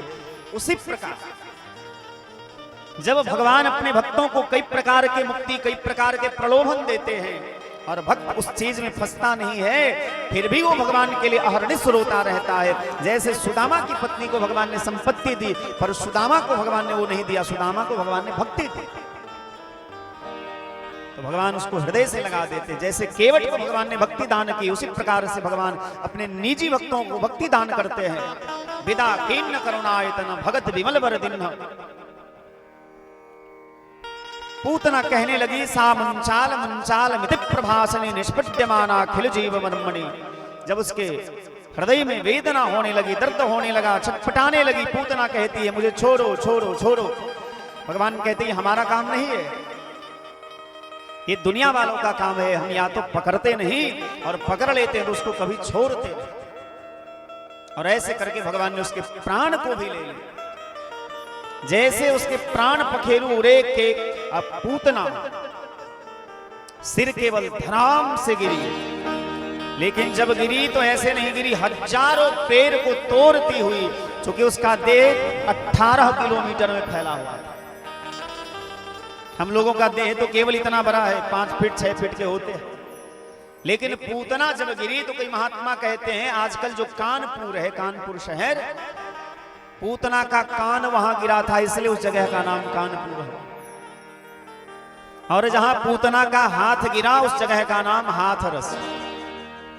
पर भागवत में ऐसा नहीं लिखा है। ये ना कहिएगा कि श्रवणदास जी आए थे और बोल रहे थे कि भागवत में ऐसा लिखा है।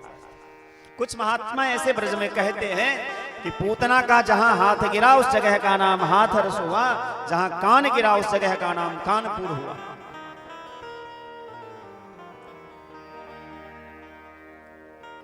जैसे पूतना गिरी, यशोदा मैया का हृदय कांपने लगा, दौड़ करके गई तो पालना में भगवान नहीं थे। मानो उनके प्राण किसी ने छीन लिए हो, ऐसे छाती पीट पीट कर दौड़ने लगी इधर से उधर। हर एक गली में, हर एक रास्ते में ढूंढती हुई जाती है। सारे ब्रजवासी इकट्ठा हुए और भगवान को खोजते खोजते जब राजमार्ग पर आए सारे ब्रजवासी, तो देखा कि एक लंबी चौड़ी विशाल काय राक्षसी मरी पड़ी है और भगवान उसके हृदय पर शयन कर रहे हैं। शयन क्यों कर रहे हैं? कि भले ये कितनी भी पापनी थी, लेकिन मैंने इसके छाती का दुग्ध पान किया है। इसने काम तो वही किया जो एक माँ अपने बच्चे के लिए करती है। भगवान उसके हृदय पर विराजमान है। जैसे कोई बच्चा अपनी माँ की छाती से सटा हुआ रहता है, उसी प्रकार भगवान भी पूतना के हृदय से सटे हुए हैं। उधर से नंद बाबा भी भगवान का नाम उच्चारण करते हुए आए तो देखा कि गोकुल का राजमार्ग अवरुद्ध हो चुका है।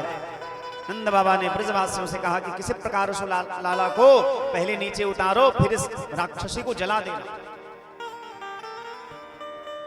अब ब्रजवासी बड़े भोले भाले ये आपस में विचार करते हैं। कई कहते हैं अरे हमको तो लगता है कि बच्चा को चुराने वाली राक्षसी थी, हमारे कृष्ण को चुरा करके ले जा रही थी, पैर में ठेस लगा सो मर गई।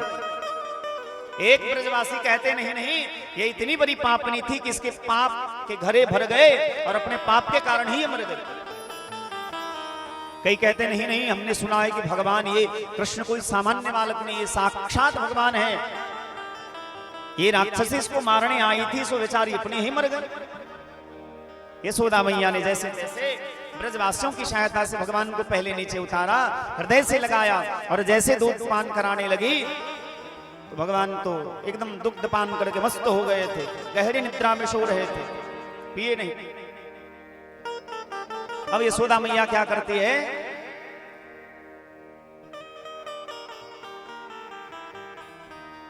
गोरज से वेद लक्षणा जो गाय है, वेद में गाय के जो लक्षण बताए गए हैं, उस वेद लक्षणा गाय के रज से, धूल से भगवान को स्नान कराती।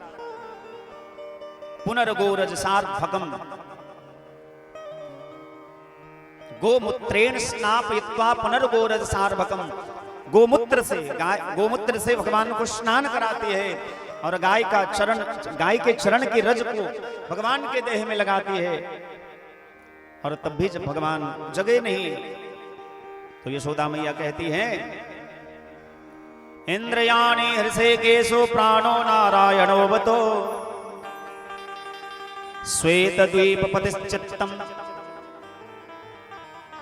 श्वेत द्वीप पतिश्चित्तम, हे ऋषिकेश भगवान मेरे लाला की इंद्रियों की रक्षा करो, हे नारायण भगवान मेरे लाला के प्राण की रक्षा करो। इंद्रयाणी हृषिकेशो प्राणो नारायणोऽवतु श्वेत द्वीप पतिश्चित्तम। हे श्वेत द्वीप के भगवान हमारे लाला के चित्त की रक्षा करो। 8 श्लोक में भगवान का नजर उतारती है यशोदा मैया। और जब धीरे धीरे धीरे भगवान की नींद खुली, जैसे ठाकुर जी ने देखा मुस्कुराने लगे। इसलिए मुस्कुराते हैं कि देखो मेरी मैया कितनी भोली भाली है। अरे मैं ही ऋषिकेश हूं, मैं ही नारायण हूं, मैं ही श्वेत द्वीप पति हूं। ये जितना नाम ले रही है तो सारे हमारे ही नाम हैं, और मेरे नाम लेकर के मेरी रक्षा कर रही है, मेरा नजर उतार रही है बाहरी मैया। जैसे भगवान मुस्कुराए तो यशोदा मैया प्रसन्न हो गई। आज भी है, प्रमाण है, यदि किसी बालक को, किसी बच्चा को नजर लग जाए, श्रीमद् भागवत महापुराण के इस पूतनावध के प्रसंग में जो ये 8 श्लोक है, उस श्लोक के द्वारा यदि गाय के पूंछ से, गाय के पूंछ के बाल से या कुश लेकर के कोई बालक का नजर उतारे तो निश्चित उसका नजर उतर जाता है। भगवान पुनः स्तनपान करने लगे। नंद बाबा ने कहा कि ये पापनी तो मरी, और इसके गिरने से जितने पेड़ पौधे टूटे हैं सारे पेड़ को काट काट करके इसके देह पर डाल दो और उसमें आग लगा दो। ब्रजवासियों ने वैसा ही किया। पूतना के देह पर वो सारे पेड़ डाल दिए गए, बड़ा लंबा चौड़ा शरीर था, और उसमें आग लगा दी गई। लेकिन जैसे पूतना का देह धू धू धू धू करके जलने लगा और उसके देह से जो दिव्य धुआं निकला, उससे सारा ब्रजमंडल सुवासित हो गया। परीक्षित जी महाराज कहते, वाह प्रभु, समझ में नहीं आई एक बात। पूतना लोकबाल घनी राक्षसे रुधिरासना जिघाम शयापि हरये स्तनम दद्वाप सद्गते। पूतना तो लोगों के बालकों को मारने का काम करती थी, राक्षसी थी, रुधिराशना थी, खून पीने वाली थी, डायन थी, दुष्टा थी। फिर इसके देह से दिव्य सुगंध कैसे निकला? ऐसा क्या पुण्य किया था इसने? परीक्षित जी महाराज की बात को सुन करके भगवान श्री सुखदेव स्वामी कहते हैं, ये बात तो हमको भी समझ में नहीं आई कि आज तक भगवान प्रसन्न होते कैसे। मानस में तो यहां तक भगवान ने कह दिया कि जाति पाति कुल धर्म बराई, धनबल परिजन गुण चतुराई, मानो एक भगत करनाता। न मैं जात के पीछे जाता हूं, न पात के पीछे जाता हूं, न धन के पीछे जाता हूं, न धर्म के पीछे जाता हूं, न गुण के पीछे जाता हूं। भक्ति प्रियो माधव, भगवान को केवल भक्ति प्यारा। जाति पाति कुल धर्म बराई। भगवान कहते मैं ये नहीं देखता कि किसका कितना बड़ा नाम है, किसके पास कितनी विद्या है, किसके पास शास्त्र का ज्ञान कितना है, किसने तपस्या कितनी की है, मैं ये सब नहीं देखता। मैं केवल एक चीज देखता हूं कि इसके हृदय में हमारे प्रति प्रेम है कि नहीं है, भक्ति है कि नहीं है। जाति पाति कुल धर्म बराई, धन बल परिजन गुण चतुराई, मानो एक भगति करणाता। हे शबरी मैया, मैं केवल भक्ति से ही संबंध रखता हूं। इसलिए भागवत के महात्म्य में वर्णन आया है, सकल भुवन मध्य निर्धनाः तेऽपि धन्याः। सकल भुवन मध्य निर्धनाः तेऽपि धन्याः, निवसति हृदयेषां श्री हरेर् भक्तिरेका। हरिरपि निजलोकं सर्वथा तो विहाय, प्रविशति हृदि तेषां भक्ति सूत्रोपनद्धः। भगवान श्री वेद व्यास कहते हैं, सकल भुवन मध्य निर्धनाः तेऽपि धन्याः। पूरे संसार में यदि कोई निर्धन है लेकिन फिर भी वो धन्य है। कौन? निवसति हृदयेषां श्री हरेर् भक्तिरेका, जिसके हृदय में भगवान हरि की भक्ति रहती है। सकल भुवन मध्य निर्धनाः तेऽपि धन्याः, निवसति हृदयेषां श्री हरेर् भक्तिरेका। हरिरपि निजलोकं सर्वथा तो विहाय। भगवान भी अपने धाम को छोड़ करके, जिसके हृदय में भगवान की भक्ति रहती है, जैसे चींटी चीनी के पीछे पीछे जाती है, उसी प्रकार जहां भक्ति रहती है भगवान बिना बुलाए आ जाए। हरिरपि निजलोकं सर्वथा तो विहाय। भगवान अपने निज लोक वैकुंठ क्षीर सागर साकेत गोलोक को छोड़ करके उसके हृदय में आकर के विराजमान हो जाते हैं, जिसके हृदय में भगवान की भक्ति रहती है। हरिरपि निजलोकं सर्वथा तो विहाय, प्रविशति हृदय तेषां। भगवान उसके हृदय में प्रवेश करते हैं, और केवल प्रवेश नहीं करते, ऐसा प्रवेश नहीं कि भगवान जब चाहे उसके हृदय से निकल जाए। बोले भक्ति सूत्रोपनद्धः, भक्ति रूपी सूत्र में, भक्ति रूपी धागा में भगवान बंध जाते हैं। और आपको पता होगा कि बंधा हुआ व्यक्ति अपने आप कहीं नहीं जा सकता। जब तक उसको कोई खोलेगा नहीं, तब तक वो अपने मन से कहीं नहीं जा सकता। उसी प्रकार जिसके हृदय में भगवान की भक्ति नित्य निवास करती है, भगवान अपने निज धाम को छोड़ करके भी उसके हृदय में आकर के प्रवेश करते हैं, और प्रवेश करके भगवान भक्ति सूत्रोपनद्धः, भक्ति रूपी धागे में बंध जाते हैं। और जहां भगवान रहते हैं वहां लक्ष्मी महारानी आती है, और जहां लक्ष्मी जी आती है तो वहां आनंद ही आनंद है। क्योंकि संसार लक्ष्मी के पीछे ही भाग रही है।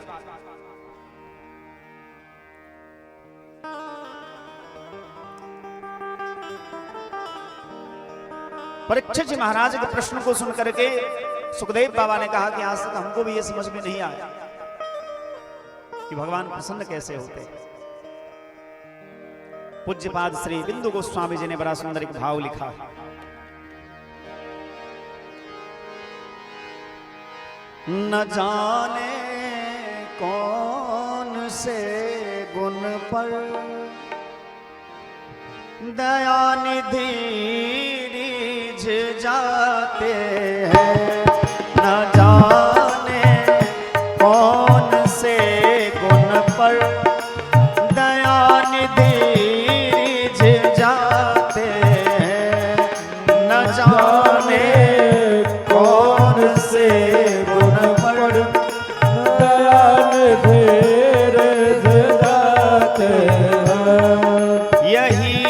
सब भक्त कहते हैं, यही सदग्रंथ कहते हैं।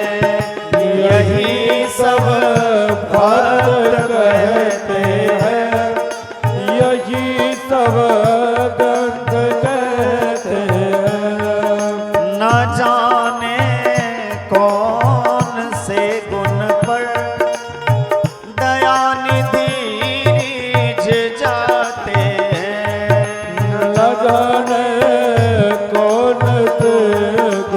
पर दयानिधि रिझ जाते हैं। नहीं स्वीकार करते हैं निमंत्रण नृप सुयोधन का। नहीं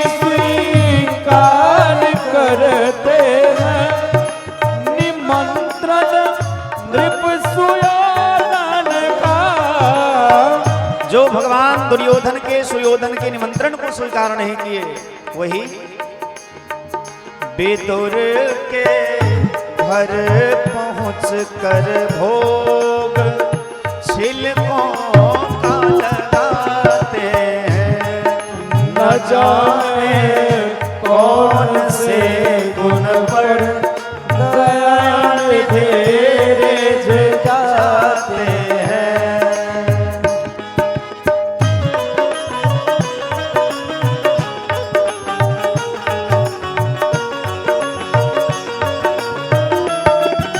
बोलिए भक्तवत्सल भगवान की जय हो। राधे राधे।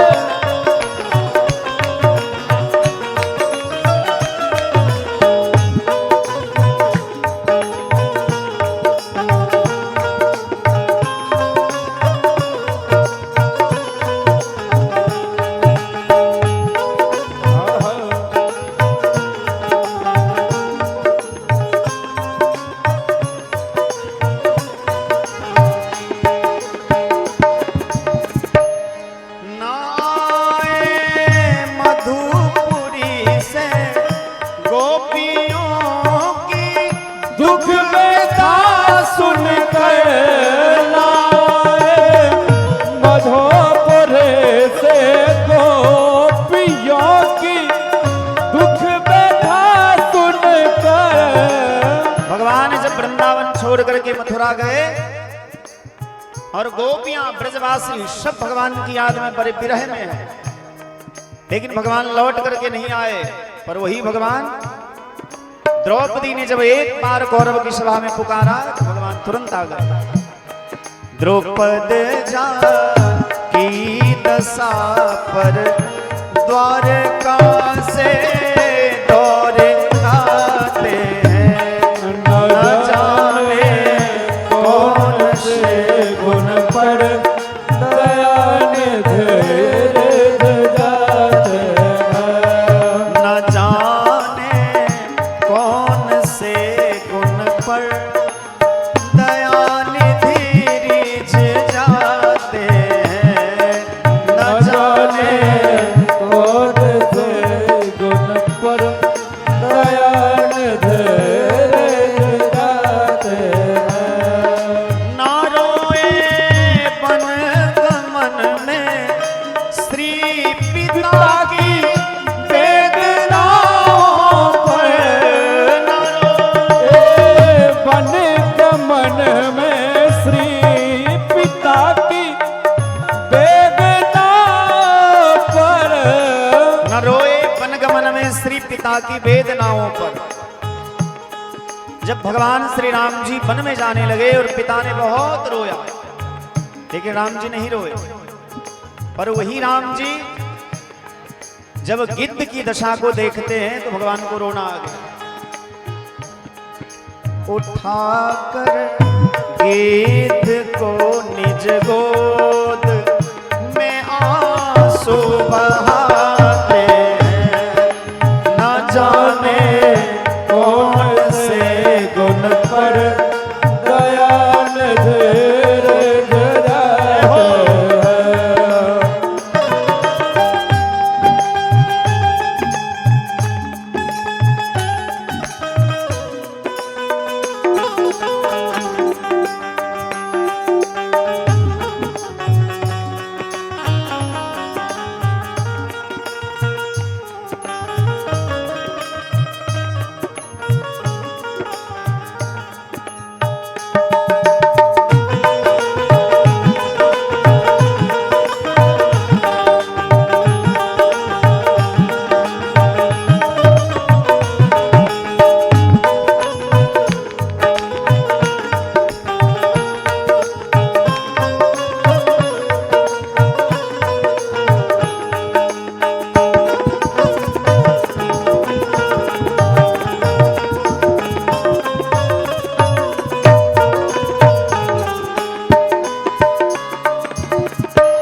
मिले कुछ बिंदु विधि हर को,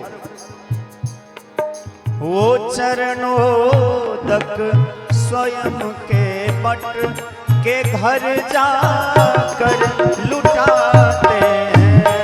न जाने कौन से गुण पर दया निधि रिझ जाते हैं।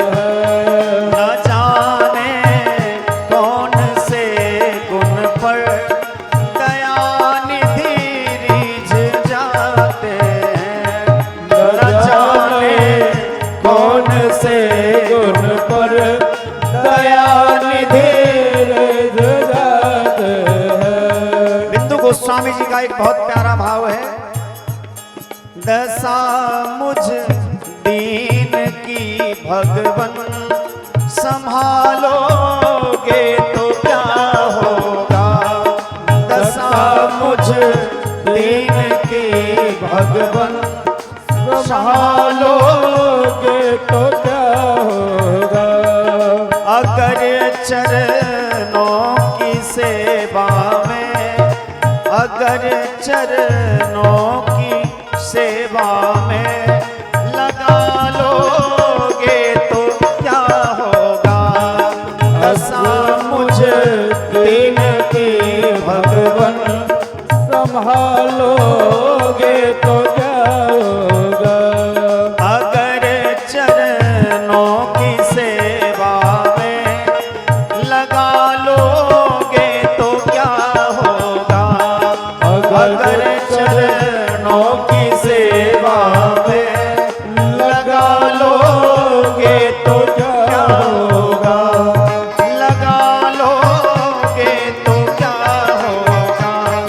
संभालोगे तो क्या होगा। संभालोगे तो क्या होगा। न जाने कौन से गुण पर दया निधि रीझ जाते। जात पात पूछे नहीं कोई, हरि को भजे सो हरि के लिए। ये जात पात तो दुनिया की व्यवस्था है। जैसे पार्लियामेंट को चलाने के लिए सबके विभाग अलग अलग हैं। लोकसभा को, राज्यसभा को चलाने के लिए, देश को, राष्ट्र को चलाने के लिए, किसी संस्था को चलाने के लिए व्यवस्था है। लेकिन सत्य बात तो यह है कि भगवान के दरबार में बस एक ही व्यवस्था है कि हम सब भगवान के हैं। चाहे कोई ब्राह्मण है, क्षत्रिय, वैश्य, शूद्र, स्त्री, पुरुष, साधु, असाधु, दुष्टात्मा, पापात्मा, महात्मा, छोटा बड़ा, अमीर गरीब, जो भी है भगवान के दरबार में जो है सब एक है। क्योंकि भगवान कहते हैं सब पर मोहि बराबरी दाय। मैं भेदभाव नहीं करता, मेरे यहां सब बराबर है। जितना अधिकार इनका है उतना अधिकार हमारा है, जितना अधिकार आपका है इतना अधिकार हमारा है। सबका बराबर अधिकार भगवान के पास, सब बराबर है। जैसे एक माता पिता के धन पर सभी पुत्र का बराबर अधिकार है, यदि 4 बेटा है तो चारों को बराबर मिलना चाहिए, उसी प्रकार भगवान के दरबार में भी सब बराबर है। यहां कोई भेदभाव नहीं। कहीं कहीं वर्णन आता है ये पूतना कोई सामान्य स्त्री नहीं थी, पिछले जन्म में राजा बलि की बेटी थी। और जब भगवान देवताओं का काम बनाने के लिए वामन रूप धारण करके राजा बलि के द्वार पर नर्मदा नदी के तट पर गए थे 3 पग भूमि मांगने के लिए, और भगवान की ऐसी सुंदर छटा को देख करके उनकी बेटी के मन में यह भाव आया कि काश से मेरा बेटा होता, काश मुझे ऐसा सुंदर बेटा होता तो मैं अपने छाती का दूध इसे पिलाता और हमारा जीवन सफल हो जाता। भगवान सर्वांतर्यामी है, भगवान ने वचन दिया कि कोई बात नहीं, ये मनोरथ आपका अभी तो पूरा नहीं कर सकता, लेकिन आने वाले कल्प में, आने वाले समय में यह मनोरथ आपका अवश्य पूरा करूंगा। और वही राजा बलि की बेटी पूतना बनी।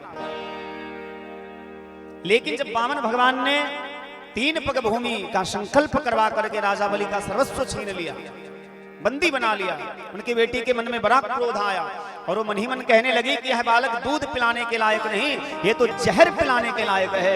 भगवान मुस्कुरा करके कहते हैं आपका यह भी मनोरथ पूरा हो। और वही राजा बलि की बेटी पूतना बनी, भगवान ने उसका जहर भी पिया और दुग्ध पान भी किया, पर भगवान ने जहर को याद नहीं रखा, दूध को याद रखा। भगवान अवगुणों को याद नहीं रखते, बुराइयों को नहीं देखते। महान वो है जो किसी के अंदर बुराई ना देखे, केवल उसकी अच्छाई देखे, केवल उसका गुण देखे। और संसार में एक भी व्यक्ति ऐसा नहीं जिसमें दोष ना हो।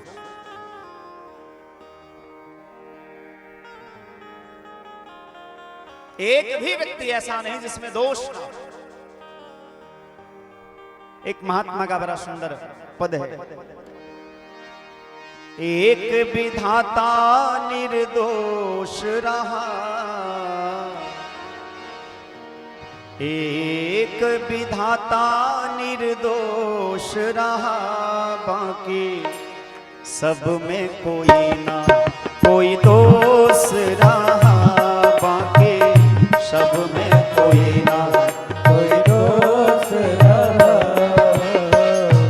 एक विधाता निर्दोष रहा, एक विधाता निर्दोष रहा, सब में कोई ना कोई दोष रहा, बाकी सब में कोई ना कोई दोष रहा।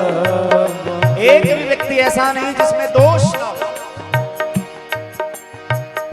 हमने तो सबके दोष गिनाए, हमने तो सबके दोष गिनाए, हमने इनका दोष गिनाया, इनका दोष गिनाया, इनका दोष गिनाया, और पूरा जीवन हमारा दोष गिनाने में ही चला गया कि भाई तुम में ये कमी है, तुम में ये कमी है, तुम में ये कमी है। हमने तो सबके दोष गिनाए, हमने तो सबके दोष गिनाए, और यदि हमने किसी का दोष देखा, मैं भी कहाँ निर्दोष रहा, मैं भी कहाँ निर्दोष रहा। यदि हमने आपके अंदर अवगुण देखा, दोष देखा, कमियां देखी, तो निर्दोष मैं भी नहीं रहा। मैं दोषी हूं, मुझ में कमियां हैं, इसलिए मैंने आपकी कमियों को देखा। मैं भी कहाँ निर्दोष रहा, मैं भी कहाँ निर्दोष रहा, बाकी सब में कोई ना कोई दोष रहा, बाकी सब में कोई ना कोई दोष रहा, बाकी सब में कोई ना कोई दोष रहा, बाकी सब में कोई ना कोई दोष रहा। एक विधाता निर्दोष रहा, एक विधाता निर्दोष रहा, बाकी सब में कोई ना कोई दोष रहा, बाकी सब में कोई ना कोई दोष रहा, बाकी सब में कोई ना कोई दोष रहा, बाकी सब में कोई ना कोई दोष रहा। निर्दोष केवल भगवान, पूर्ण केवल भगवान है। पूर्णमदः पूर्णमिदं पूर्णात् पूर्णमुदच्यते पूर्णस्य पूर्णमादाय पूर्णमेवावशिष्यते। पूर्ण केवल भगवान है, और भगवान केवल भगवान ही भगवान हो सकते हैं। इंसान कभी भगवान नहीं हो सकता। ये अलग बात है कि इंसान महान हो सकता है, महापुरुष हो सकता है, श्रेष्ठ हो सकता है, श्रेष्ठतर हो सकता है, श्रेष्ठतम हो सकता है, लेकिन इंसान कभी भगवान नहीं हो सकता, और भगवान कभी इंसान नहीं हो सकते। भगवान भगवान ही होते हैं। हाँ, उनका चरित्र, उनकी लीला, उनका व्यवहार करही जस प्राकृत राजा। भगवान की लीला मनुष्य के जैसी हो सकती है, पर भगवान दिव्य हैं। जन्म कर्म च मे दिव्य, भगवान स्वयं कहते हैं कि मेरा जन्म, मेरा कर्म, मेरी लीला सब दिव्य है।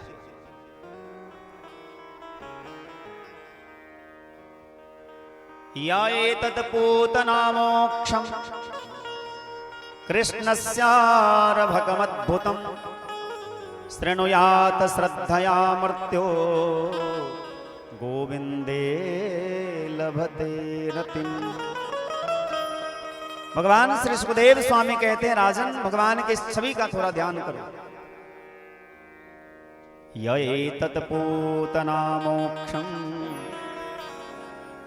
ये जो पूतना मोक्ष की कथा हमने तुम्हें सुनाई है, इस कथा को जो सुनेगा, या एतत् पूतना मोक्षम कृष्णस्यार्भकमद्भुतम, और भगवान कृष्ण की बाल लीला कथा को जो सुनेगा, कैसे?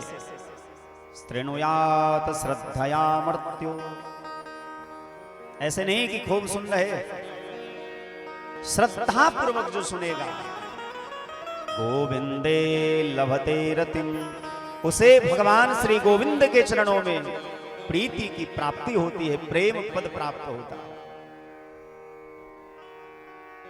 और तुलसी बाबा ने रामायण में लिखा, राम ही केवल प्रेम प्यारा, राम ही प्रेम प्यारा, राम ही केवल प्रेम प्यारा, राम ही केवल प्रेम प्यारा, जान ले हूँ जो जान निहारा, जान ले जो जान निहारा, जान ले हूँ जो जान निहारा, जान ले जो जान निहारा, राम ही केवल प्रेम प्यारा, राम ही केवल प्रेम प्यारा, राम ही केवल प्रेम प्यारा, राम ही केवल प्रेम प्यारा।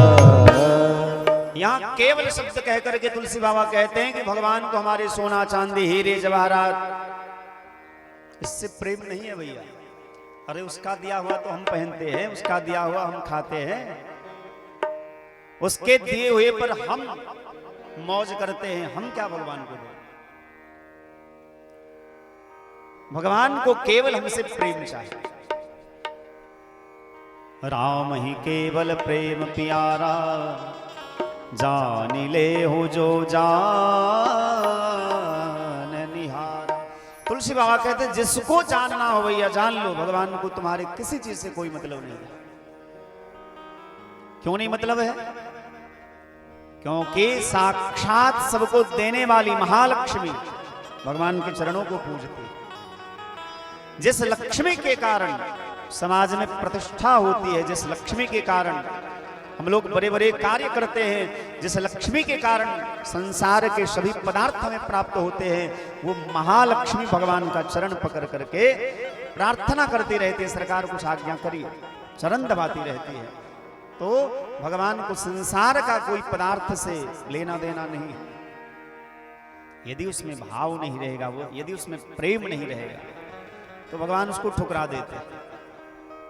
लेकिन दूसरी तरफ ये कहते हैं कि पत्रम पुष्पम फलम तोयम यो में भक्त्या प्रयच्छति, जो भक्ति पूर्वक पत्र देता है। पत्र में नाम नहीं लिया कि तुलसी पत्र या बेल पत्र, जो भी पत्र कोई भगवान को देता है लेकिन प्रेम पूर्वक देता है, तो भगवान केवल उसे रखते नहीं हैं। पत्रम पुष्पम फलम तोयम, पुष्प माने ये नहीं कि कमल का पुष्प दो, चमेली, चंपा, गुलाब, जूही, जो भी फूल।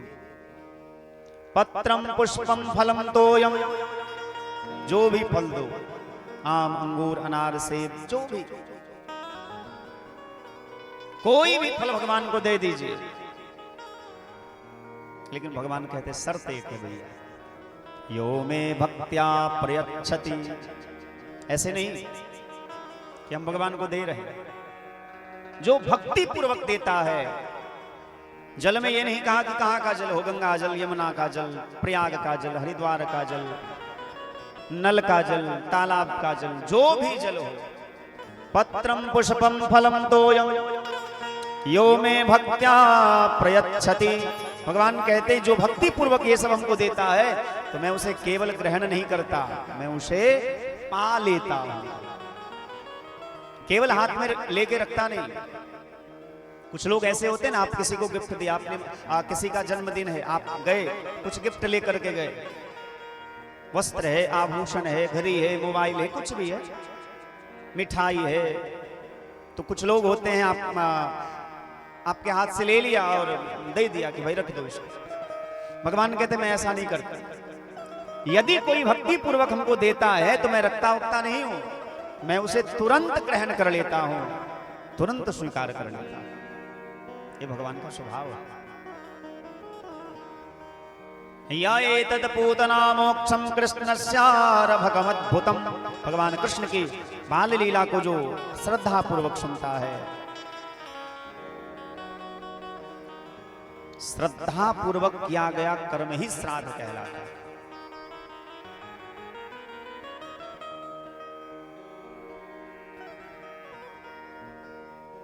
श्रृणुयात श्रद्धया मृत्यु। इस संसार में जो श्रद्धा पूर्वक भगवान कृष्ण की बाल लीला कथा को सुनते हैं और पूतना मोक्ष की कथा को सुनते हैं, वेद व्यास भगवान कहते हैं गोविंदे लभते रतिम, गोविंद के चरणों में उसे प्रीति होती। लेकिन यहां प्रीति ना कह करके रति कहा। रति माने भी प्रेम होता है। एक गंग नाम के कवि थे जो अकबर के दरबार में रहते थे, उन्होंने बड़ी प्यारी बात कही। रति बिन राज, रति बिन पाट, रति बिन मानस लागत फीको, रति बिन साधु, रति बिन संत, रति बिन जोग न होय जति।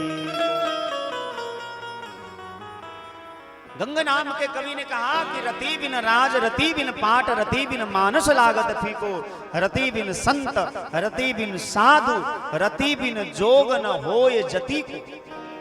कवि गंग कहे सुनु साह अकबर। महाराज ध्यान देकर के सुनिएगा। कवि गंग कहे सुनु साह अकबर, रति बिन मानव एक रति को। यदि जीवन में प्रेम नहीं है, चाहे वो भगवान से हो, संसार से हो, तो मानव जीवन का कोई अर्थ ही नहीं रहता। रति बिन मानव एक रति को, प्रेम के बिना मनुष्य का जीवन रत्ती भर का भी नहीं है। गोविंदे लभते रति, पूतना का भगवान ने उद्धार किया। कुछ समय बीतने के बाद भगवान एक दिन करवट बदलते हैं। जैसे बच्चा को देखेंगे लेटे लेटे लेटे वो प्रयास करता है करवट बदलने का, ऐसे भगवान अचानक से करवट बदल दिए। यशोदा मैया प्रसन्न हो गई कि मेरे लाला ने करवट बदल दी। तुरंत पूरे नाई को भेज करके पूरे ब्रज में दुहाई लगवा दी कि जाओ सभी ब्रजवासियों को बुला लाओ, आज फिर से उत्सव मनाएंगे, आज ब्राह्मणों को बुलाओ, स्वस्ति वाचन होगा, मंगलगान होगा। मेरे लाला ने करवट बदली। भगवान के जो भक्त होते हैं वो बहाना ढूंढते रहते हैं कि कोई उत्सव हमारे घर में।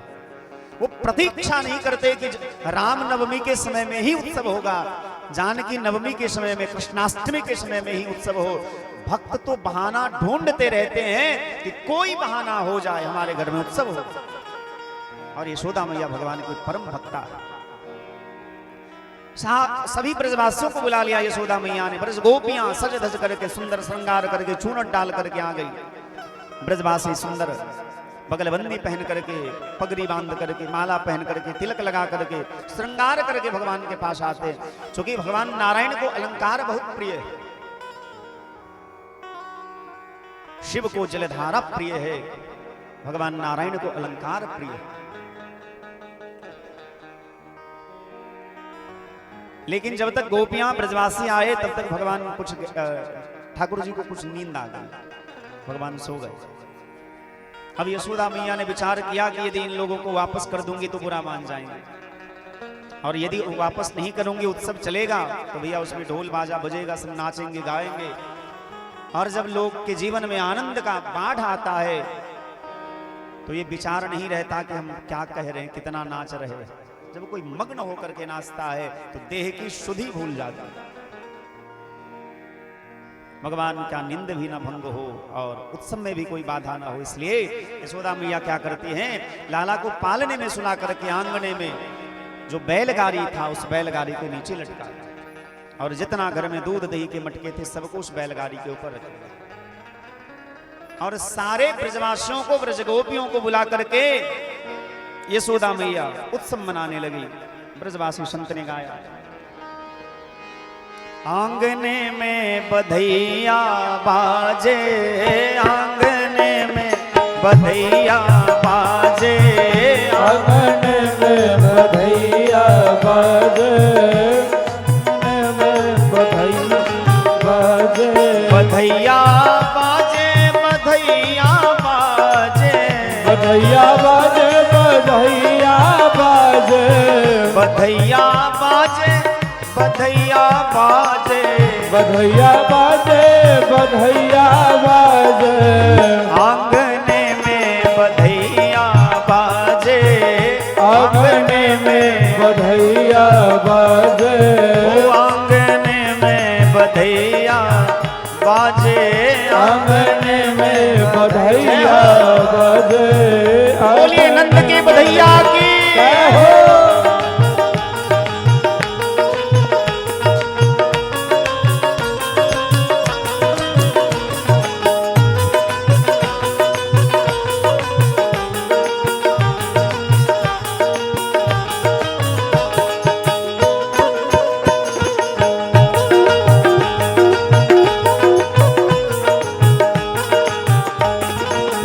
कौन लुटावे अन धन सोना, कौन लुटावे अन धन सोना, कौन लुटावे अन धन सोना, कौन लुटावे रुपैया बधैया बाजे, आंगने में बधैया बाजे, आंगने में।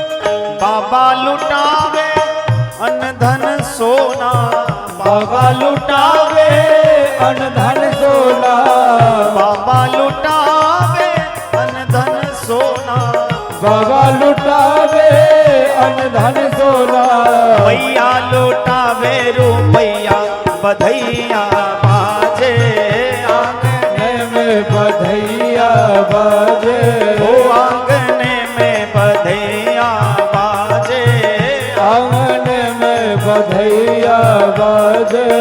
वेद मंत्र मुनि वृंद पढ़त है, वेद मंत्र मुनि वृंद पढ़त है, वेद मंत्र मुनि वृंद पढ़त है, वेद मंत्र मुनि वृंद पढ़त है, फूल बरसावे सुर रैया बधैया बाजे, आंगने में बधैया बाजे, ओ आंगने में बधैया बाजे, आंगने में बधैया बाजे, आंगने में बधैया बाजे, आंगने में बधैया बाजे, आंगने में बधैया बाजे, आंगने में बधैया बाजे, आंगने में बधैया बाजे, आंगने में बधैया बाजे।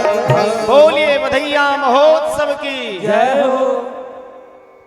सारे ब्रजवासी भगवान के करवट बदलने के उपलक्ष्य में उत्सव मना रहे हैं, बधैया गाई जा रही है। लेकिन कंस ने जब देखा कि पूतना को जो हमने भेजा तो आज तक लौट करके नहीं आई, तो कंस ने सक्टासुर नाम के दैत्य को भेजा मारने के लिए भगवान को। और सक्टासुर नाम का दैत्य उस बैलगाड़ी पर आकर के बैठ गए और विचार किया कि ये तो बहुत छोटा सा बच्चा है, इसको यहीं दबा करके मार दूंगा।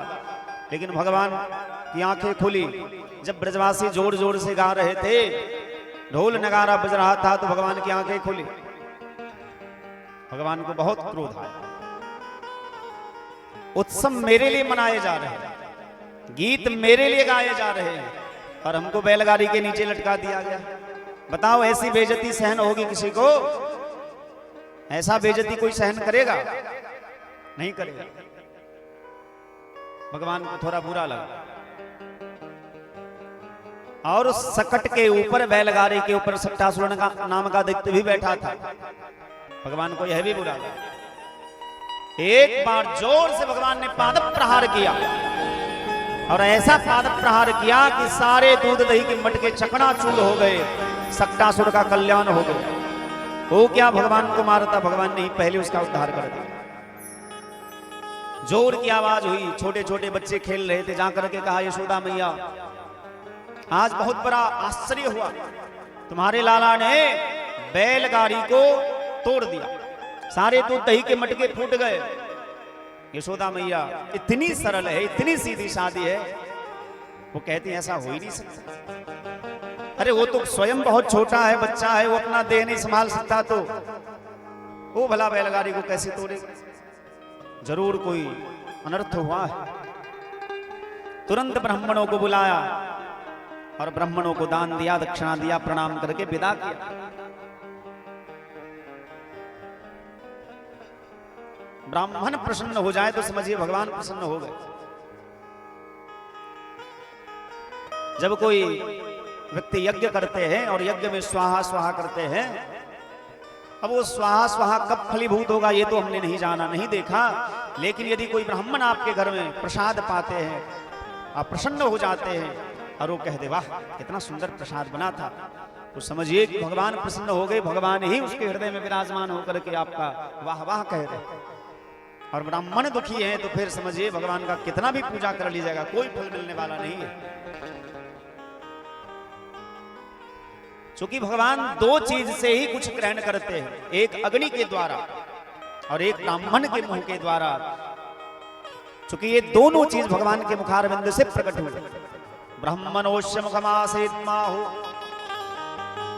मुखादग्निरजायत, भगवान के मुखारविंद से आग भी प्रकट हुई, अग्नि भगवान भी प्रकट हुए और ब्राह्मण भी प्रकट हुए।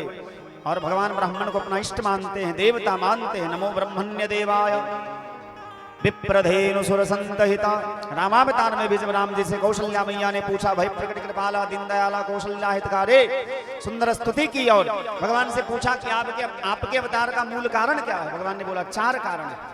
विप्रधेनु सुर संतहिता, विप्र माने ब्राह्मण, ब्राह्मण की रक्षा के लिए हमारा अवतार हुआ,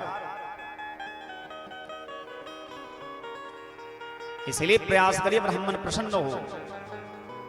ब्राह्मण प्रसन्न हो गए तो भगवान प्रसन्न हो जाएंगे। ब्राह्मणों को बुला करके यशोदा मैया ने दान दक्षिणा दी, प्रणाम किया और विदा की। और एक दिन लाला को यशोदा मैया अपनी गोदी में लेकर के खिला रही थी, लाड़ दुलार कर रही थी। कैसे? जैसे कोई माँ अपने बालक के दोनों हाथ को पकड़ करके ऊपर उछालती है, ऐसे यशोदा मैया भी लाला को पकड़ करके ऊपर उछालती है। भगवान मन ही मन कहते मैया हमें थोड़ा और ऊपर जाना है, क्योंकि आप उतनी ऊपर नहीं उछाल पाते जिससे कि सारे ब्रजवासी के घर का दर्शन हो जाए, पता चल जाए।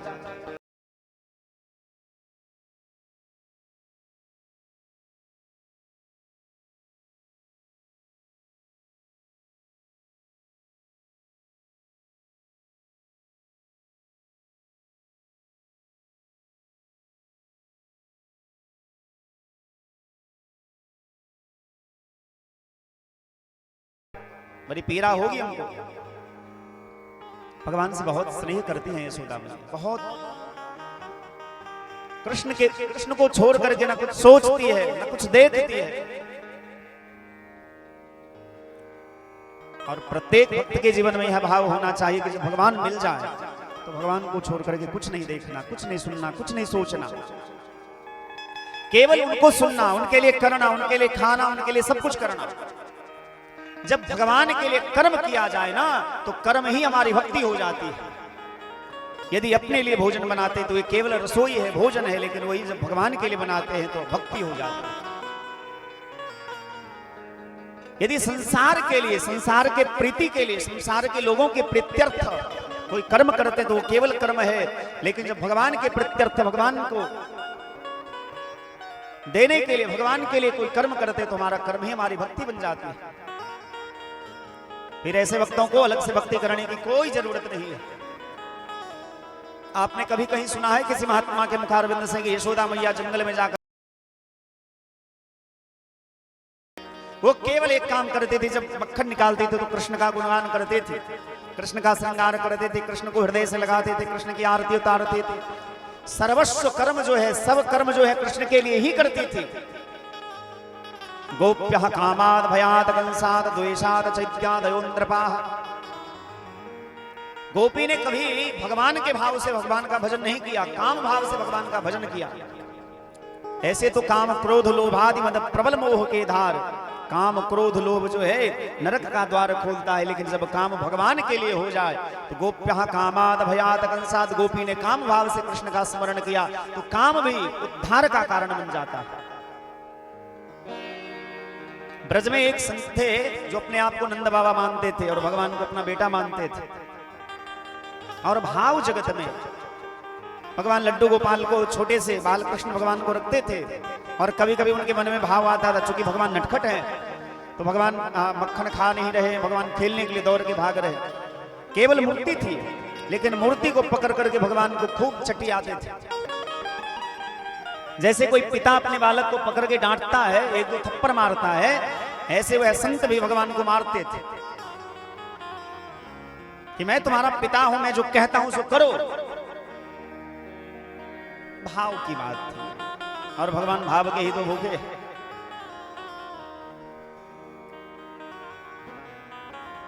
कंस ने तृणावर्त नाम के राक्षस को भेज दिया, और तृणावर्त नाम का राक्षस कैसे आया, पूरा हवा का झोंका बन करके, जैसे मानो सारे ब्रज को उड़ा करके लेके चला जाएगा।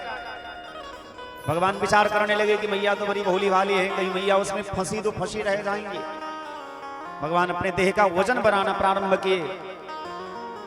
यशोदा मैया सोचती है कि शायद लाला आज दूध बहुत पी लिया, इसलिए भारी हो गया। तुरंत नीचे रख दिया और यशोदा मैया काम करने चली गई। इतने देर में तृणावर्त नाम का राक्षस आया और भगवान को हवा के झोंके में गोल गोल गोल गोल ऐसे घूमता हुआ है, और भगवान पूरा करके ऊपर ले गए। एक एक करके भगवान ने पहले ब्रजवासियों के घर को देखा, मधुमंगल का घर, श्रीदामा का घर, सुबल का घर, सबका घर, मित्रता करने के लिए भगवान सबके घर देखे, और सभी ब्रजवासियों के घर को पहले भगवान ने पहचान लिया, और बाद में तृणावर्त नाम के राक्षस का उद्धार कर दिया। बोलिए भक्तवत्सल भगवान की जय। आइए दो बार भगवान नाम कीर्तन करें, और तत्पश्चात भगवान का नामकरण होगा। भगवान माखन चोरी लीला करेंगे।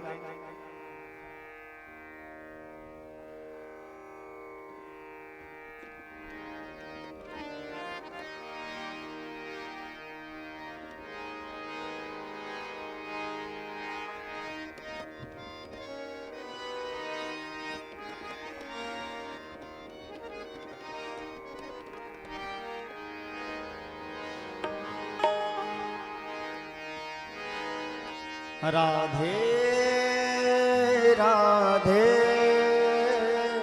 राधे राधे राधे राधे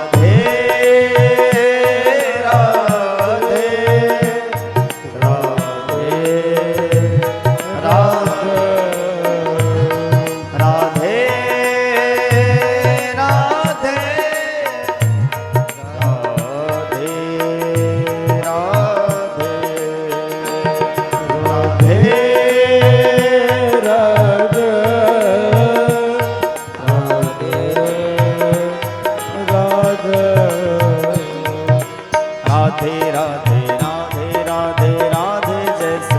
राधे राधे राधे राधे राधे राधे राधे राधे राधे जय श्री राधे राधे राधे राधे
राधे जय श्री राधे राधे राधे राधे राधे राधे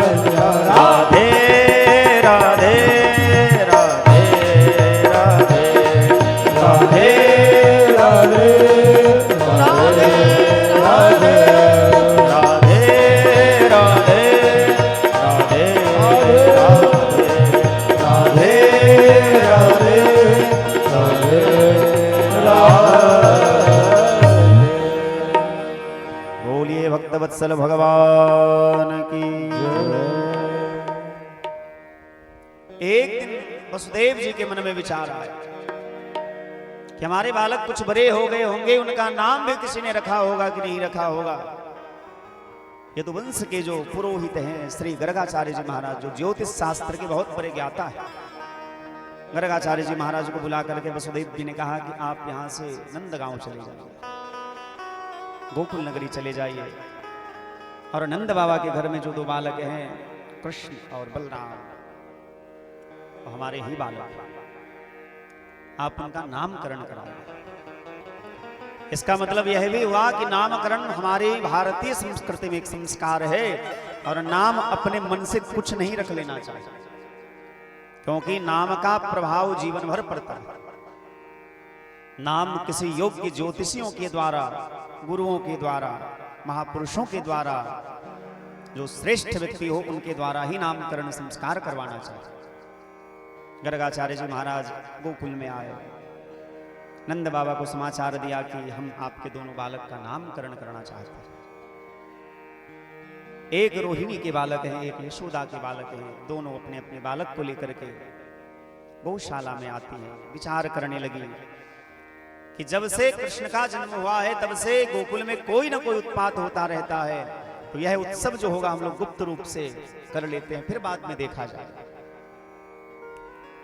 दोनों माताएं अपने अपने बालक को लेकर के आई और गौशाला में जैसे बैठी तो गर्गाचार्य जी महाराज भगवान को देख करके, भगवान के चरणार बिंद को देख करके चिंतन करने लगे कि मैं कितना भाग्यशाली हूं।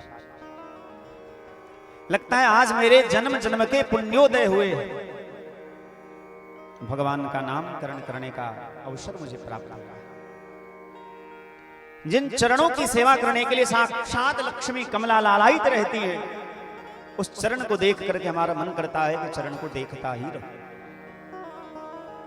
और जैसे भगवान के श्री चरणार बिंद का दर्शन किया गर्गाचार्य जी महाराज ने, तो उनकी समाधि लग गई। समाधि का अर्थ क्या है? बोले समाधि का अर्थ है समस्त इंद्रियां शांत भाव को प्राप्त हो जाए।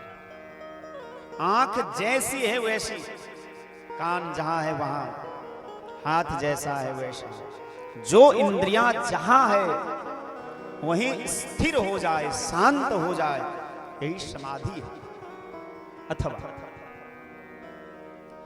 जहां समस्त इंद्रियां भगवान के चरणों में लग जाती है, समस्त इंद्रियों का स्वामी जो है मन है, और मन जब भगवान के चरण में लग जाए तो इसका नाम भी समाधि है।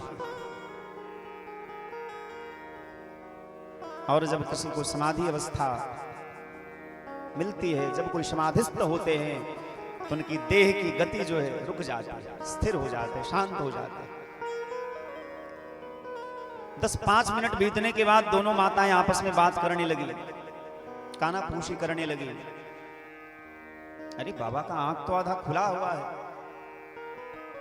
न कुछ बोल रहे हैं, ना इधर देख रहे न उधर देख रहे हैं। कहीं बाबा का हृदय गति तो नहीं रुक गई? आंख के पास ऐसे हाथ करके देखती है तो न पलक गिरे न उठे। दोनों माताएं आपस में कहने लगी, हमको लगता है कि बाबा चले गए, शायद मर गए। हाथ पकड़ करके धीरे से हिलाती हैं कि बाबा जगे हैं कि मरे हैं कि परे, क्या है। धीरे से हिलाने के बाद भी जब गर्गाचार्य जी महाराज नहीं जगे तो दोनों माताएं विलाप करने लगी, हे भगवान, ये बाबा जी को मरना भी था तो हमारे घर में ही आकर के क्यों मरा, कहीं और जाकर के मरता। एक तरफ से रोहिणी मैया पकड़ती है एक हाथ को, एक तरफ से यशोदा मैया पकड़ती है, और दोनों माताएं पकड़ करके खूब जोर से गर्गाचार्य महाराज को हिलाती है। अचानक उनका ध्यान टूटा। अयम ही रोहिणी पुत्रो रमयन सुहृदो गुणे आख्यास्यते राम इति बलाधिक्याद बलम विदुः। मर्यादा का पालन किया गर्गाचार्य जी ने, पहले बड़े भाई का नाम रखा। अयम ही रोहिणी पुत्रो, रोहिणी के जो पुत्र है इनका नाम पहले रखते हैं। अयम ही रोहिणी पुत्रो रमयन सुहृदो गुणे, अपने गुण के कारण सबके हृदय में, अपने प्रियजनों के हृदय में ये रमन करेंगे, इसलिए इनका नाम आख्यास्यते राम इति, इसलिए इनका नाम राम हो। बलाधिक्याद बलम विदुः, बल की अधिकता होने के कारण इनमें बल बहुत होगा, इसलिए इनका नाम बल भी होगा। और दोनों को जोड़ दीजिएगा तो क्या होगा? बलराम। अयम ही रोहिणी पुत्रो रमयन सुहृदो गुणे आख्यास्यते राम इति बलाधिक्याद बलम विदुः। और इनका एक नाम संकर्षण भी होगा। रोहिणी मैया ने कहा कि देखो बाबा, आप पढ़े लिखे लोग हो, समझदार हो, ज्ञानी ध्यानी हो, और हम हैं ब्रजवासी, हम लोग पढ़े लिखे नहीं हैं। गाय की सेवा करते हैं, माखन मिश्री जो भी मिल जाए पा लेते हैं, खूब खाते हैं, खूब भगवान का भजन करते हैं, इससे ज्यादा कोई लेना देना नहीं है। इसलिए कोई सीधा नाम बताओ, ये तो बहुत टेढ़ा नाम है। संकर्षण कहने में जिह्वा को टेढ़ा करना हो। बोले देखो भैया, नाम तो इनके गुण के अनुरूप बलराम ही होंगे।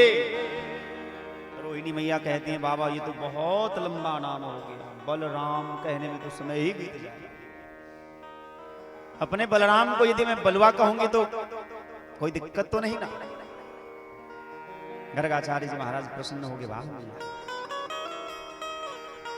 जो साक्षात शेष नाग हैं, जो सारी पृथ्वी को अपने सिर पर टेके हुए हैं, रखे हुए हैं, प्रेम के कारण रोहिणी मैया उनको बलवा कह करके बुलाती है। बहूनि संति नामानि, यशोदा के बालक का नामकरण कर रहे हैं। बहूनि संति नामानि रूपाणि च सुतस्य ते गुणकर्मानुरूपाणि तान्यहं वेदनो जनाः। मैया तुम्हारे लाला का नाम तो अनेक है। बहूनि संति नामानि, बहूनि गुणानि, बहूनि रूपाणि, बहुत नाम है, बहुत गुण है, बहुत रूप है, इनके चरित्र भी अनंत हैं। हरि अनंत, हरि कथा अनंता, भगवान अनंत हैं, इसलिए इनके नाम भी अनंत है, इनकी लीलाएं अनंत है, इनके गुण अनंत हैं, ये स्वयं अनंत हैं। तान्यहं वेदनो जनाः, तानि अहं नो वेद जनाः, मैं भी नहीं जानता कि इनके कितने नाम हैं। जब ये गोपियों के, ब्रजवासियों के, भक्तों के चित्त को चुराएंगे तो इनका नाम क्या होगा? चित्त चोर हो। जब ये ब्रजवासियों के घर में जाकर के माखन चुराएंगे तो इनका नाम माखन चोर होगा। और जब ब्रजवासियों को मोहित करने के लिए, गोपियों के मन को चुराने के लिए बांसुरी बजाएंगे तो इनका नाम बंसीधर होगा, छलिया होगा। और जब ये कालिये नाग के शीश पर तांडव नृत्य करेंगे तो इनका नाम नटवर होगा। जब ये गिरिराज पर्वत को धारण करेंगे तो इनका नाम गिरधारी होगा, इनके नाम अनंत है। बहूनि संति नामानि रूपाणि च सुतस्य ते सुतस्य बहूनि गुणानि, बहूनि रूपाणि, बहूनि संति नामानि, बहुत नाम है, बहुत गुण है, बहुत रूप है, बहुत लीला है। गुण कर्मानुरूपाणि तान्यहं वेदनो जनाः। हाँ, एक बात कहता हूं कि तुम्हारे पुत्र कभी वसुदेव के भी पुत्र रह चुके हैं और इसलिए इनका नाम वासुदेव हो। अपत्य अर्थ में वसुदेव के पुत्र का नाम वासुदेव होगा। वसुदेवस्य अपत्यम पुमान इति वासुदेवः, इनका नाम वासुदेव होगा। भगवान ने देखा गर्गाचार्य जी महाराज के सब किए कनाए पर पानी न फेरिए बाबा, कहीं यशोदा मैया को ये ज्ञान हो गया कि मैं इनका बेटा नहीं भगवान हूं, तो भगवान को लोग क्या करते हैं? आलमीरा में बंद करके रखते हैं। आजकल लोग फैशन के जमाने में बहुत सारे लोग मांस मदिरा का सेवन करने वाले भी, भक्षा भक्ष खाने वाले भी, जिनको पवित्रता से कोई लेना देना नहीं है, शौच अशौच से कोई लेना देना नहीं है, धर्म अधर्म से कोई लेना देना नहीं है, वो लोग भी शौक से आजकल लड्डू गोपाल जी को रखते हैं। और लड्डू गोपाल को खिलाते क्या है? डेयरी मिल्क, पार्ले जी बिस्किट। भैया ये सब धर्म नहीं है, ये पाप है। भगवान को कभी ये सब चीज नहीं खिलाना चाहिए। आप लोग खाइए, ऐसे नहीं खाना चाहिए, वैष्णवों को तो नहीं ही खाना चाहिए। अब मजबूरी का नाम महात्मा गांधी है। मजबूरी में यदि कुछ नहीं मिला तो भगवान का स्मरण करके, तुलसी से स्पर्श करके खा ले, वो अलग बात है, लेकिन यदि संभव हो तो ये सब नहीं खाना चाहिए। जब हम नहीं खा सकते तो भगवान को कैसे खिलाएंगे? और तो और बलराम जी भोज कब करेंगे? आप भोज कब करिएगा गांव का? आके नहीं करिएगा सो अभी ये बता दीजिए। हाँ, बहुत चालाक हैं, लेकिन मतलब ऐसे हमको बिठा करके बोले कि भोज करेंगे, अभी बोल रहे हैं कि अब समाज के बीच में कैसे बोले, तो बोल रहे हैं भगवान जाने। चलिए बढ़िया बात है, भगवान ही पर रहने दीजिए, भगवान ज्यादा ही करवा देंगे, कम नहीं करते हैं। मान लीजिए किसी गांव में भोज हो रहा और सब जना, सबको निमंत्रण है, तो ऐसा कोई भक्त मिला जो भगवान के लिए और दिन की भांति खूब बढ़िया बढ़िया भोजन बना। लोग यही कहेंगे अरे छोड़ो छोड़ो आज कुछ बनाने की जरूरत नहीं, आज पूरा गांव में भोज है, भगवान को दूध चूरा भोग लगा दो, चिनिया मिस्त्री बादाम भोग लगा दो और सुना दो। मतलब भगवान के नाम पर ठगी हो रहा है। यदि किसी को खुद कपड़ा पहनना हो तो दुकानदार के पास जाकर के कहते भैया बढ़िया कपड़ा देना, और पंडित जी को देना हो, भगवान को देना हो, शालिग्राम भगवान को, सत्यनारायण भगवान को देना हो तो कहते हैं भगवान का पूजा वाला दीजिए। दुकानदार भी बहुत तेज हो गया आजकल। जैसे उसको सत्यनारायण भगवान का पूजा का लिस्ट दीजिएगा तो एक हाथ का गमछा दे देगा जो पूछा लगाने का काम आएगा, पहनने ओढ़ने का काम नहीं आएगा। भैया ऐसा काम नहीं करना चाहिए। जब भी किसी ब्राह्मण को कुछ दीजिए तो बढ़िया दीजिए, आप जैसा पहनते हैं उससे बढ़िया दीजिए। यदि बढ़िया नहीं दे सकते तो आप जो पहनते हैं उससे तो खराब नहीं ही दीजिए, नहीं तो नरकों में वास नहीं होगा।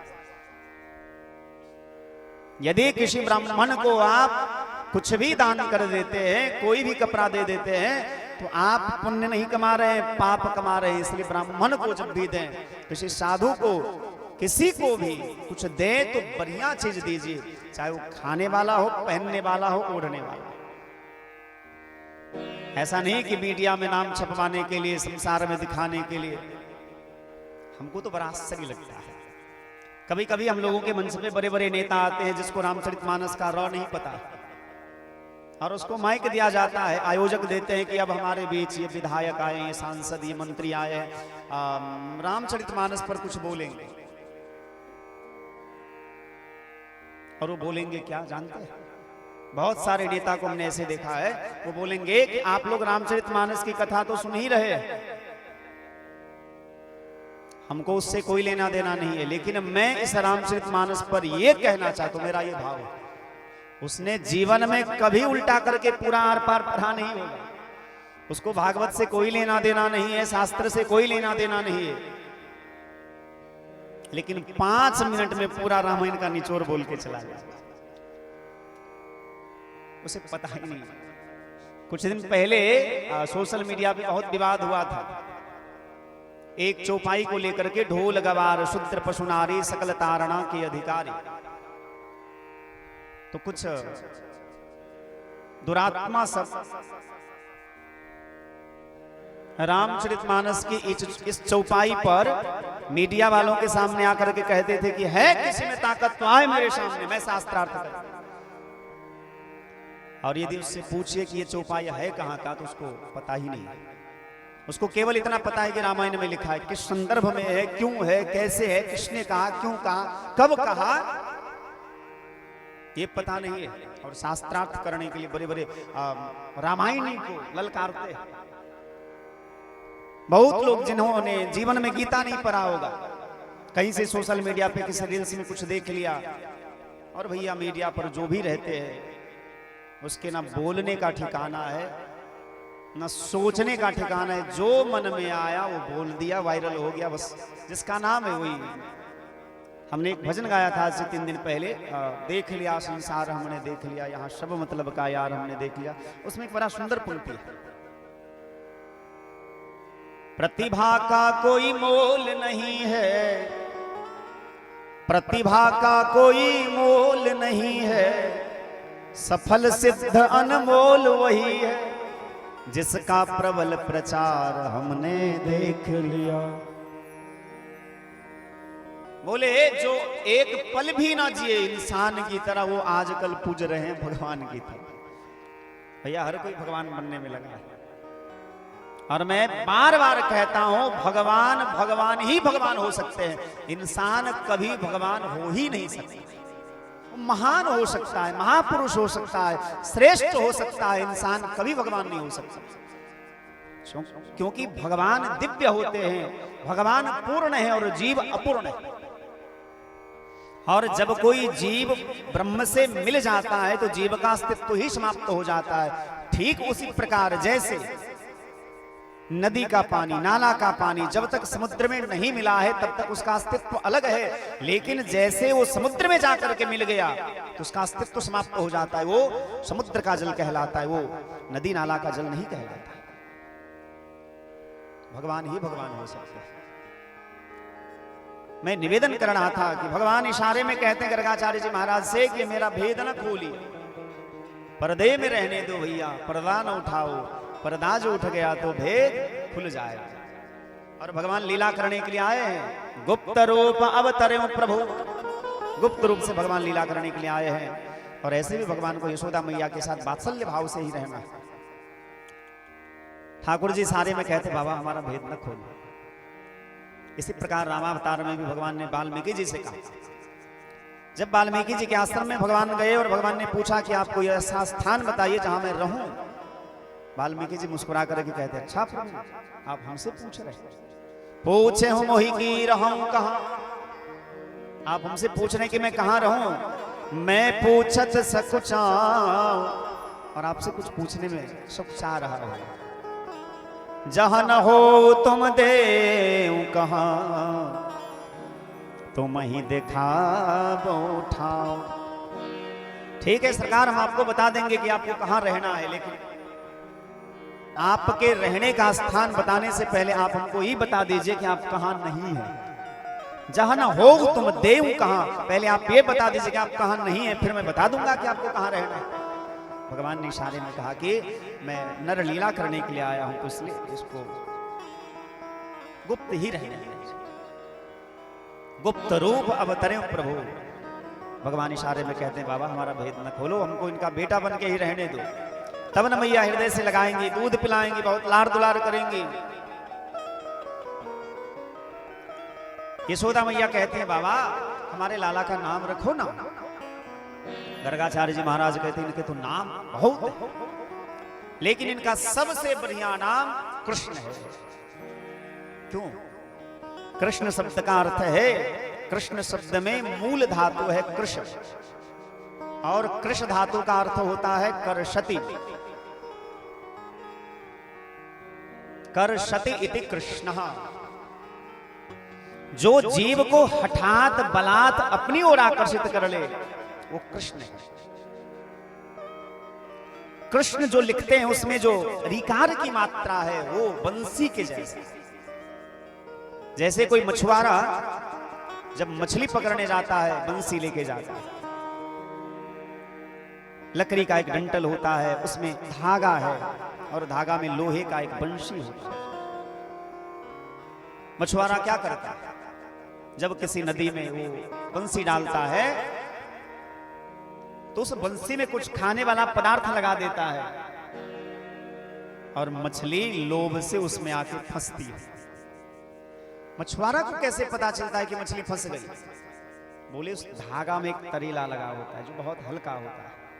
जैसे वो ऊपर नीचे किया तो मछुआरा समझ जाता है कि मछली फंस गई, ऊपर खींच लेता है।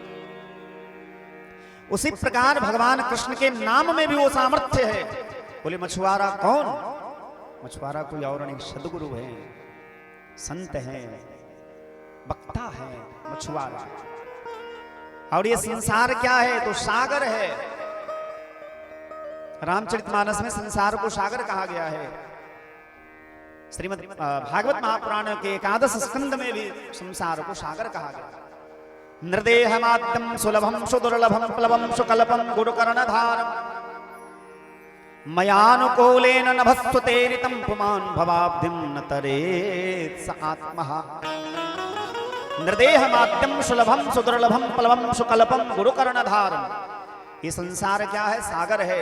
और इस सागर में हम लोग मछली।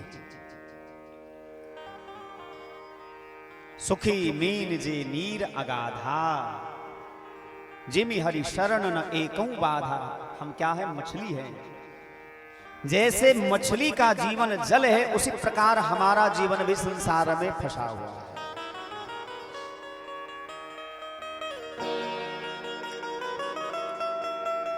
और हमारे जीवन को मछुआरा रूपी महात्मा क्या करते हैं? कृष्ण की कथा रूपी बंसी हमारे हृदय में डालते हैं। और उसमें खाने वाला पदार्थ क्या है? तो भगवान के जो सुंदर सुंदर स्वभाव हैं, ऐसे सुंदर सुंदर स्वभाव को सुन करके, उनकी कथाओं को सुन करके हम जो मीन रूपी जीव हैं, उनका मन जो है भगवान की कथा रूपी बंसी में आके फंस जाता है। पता कैसे चलता है कि हमारा मन भगवान की कथा रूपी बंसी में फंस गया है? तो जैसे मछुआरा को तब पता चलता है जब तरेला ऊपर नीचे करता है, उसी प्रकार जब हमारे हृदय में भी, हमारे जीवन में भी, हमारे आंख से अश्रुधारा बहने लगे। वाग गदगदया द्रवते यस्य चित्तम रुदत्यभीक्षणं हसते क्वचिच्च।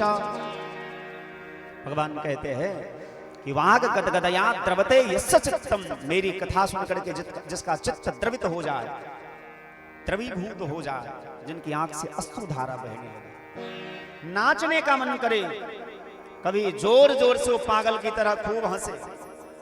आप देखेंगे बच्चा को, जो बहुत छोटा बच्चा होता है, एकांत में अकेला में पड़ा रहता है और वो अपने मन से खूब हंसता है, कभी कभी रोने लगता है, खेलता है, उसे संसार की कोई आवश्यकता नहीं है, अपने आप में मस्त है। उसी प्रकार जब बालक जैसी बुद्धि हमारी हो जाती है, भगवान के ऊपर आश्रित हो जाते हैं और भगवान की कथाओं को सुन करके जब हमारे आंख से अश्रुधारा बहने लगती है, हमारे मन में कई प्रकार के हलचल पैदा हो जाते हैं। मानस में बड़ा सुंदर वर्णन है, तुलसी बाबा ने किया। मम गुण गावत पुलक शरीरा, मम गुण गावत पुलक शरीरा, मम गुण गावत पुलक शरीरा, मम गुण गावत पुलक शरीरा। गद गद गिरा नयन बहनीरा, गद गद गिरा नयन बहनेरा, गद गद गिरा नयन बहनीरा, गद गद गिरा नयन बहनेरा।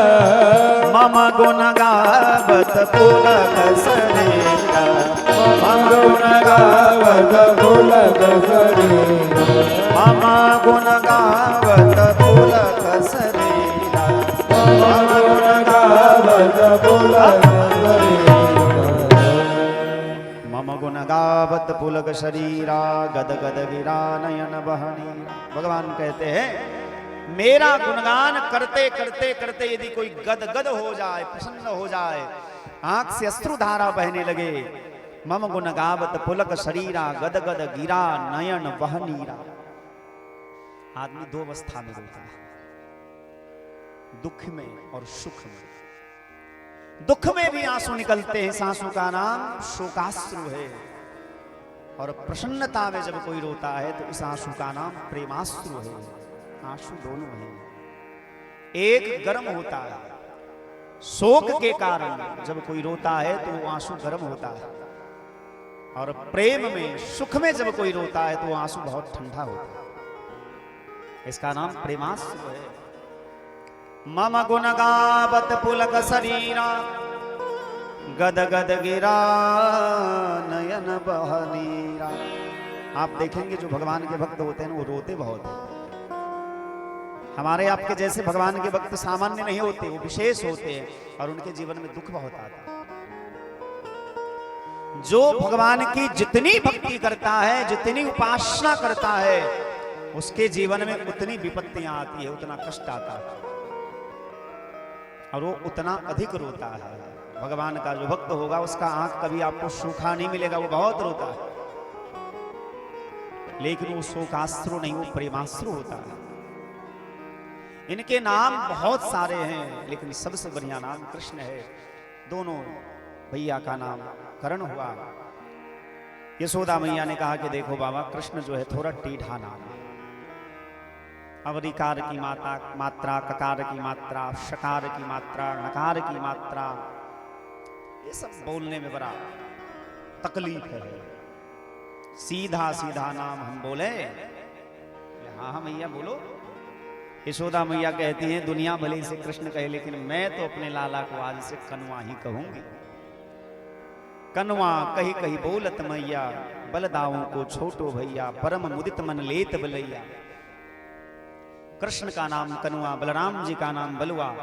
गर्गाचार्य जी महाराज बड़े प्रसन्न हुए, धन्य हो मैया, जिनके नाम लेने से पहले कई प्रकार के विशेषण लगाए जाते हैं। परिपूर्णतम परात्पर अखिलेश्वर अनंत कोटि ब्रह्मांड नायक अनंत स्त्री विभूषित, ऐसे भगवान को सामान्य रूप से यशोदा मैया कनुआ कह करके बुलाती है।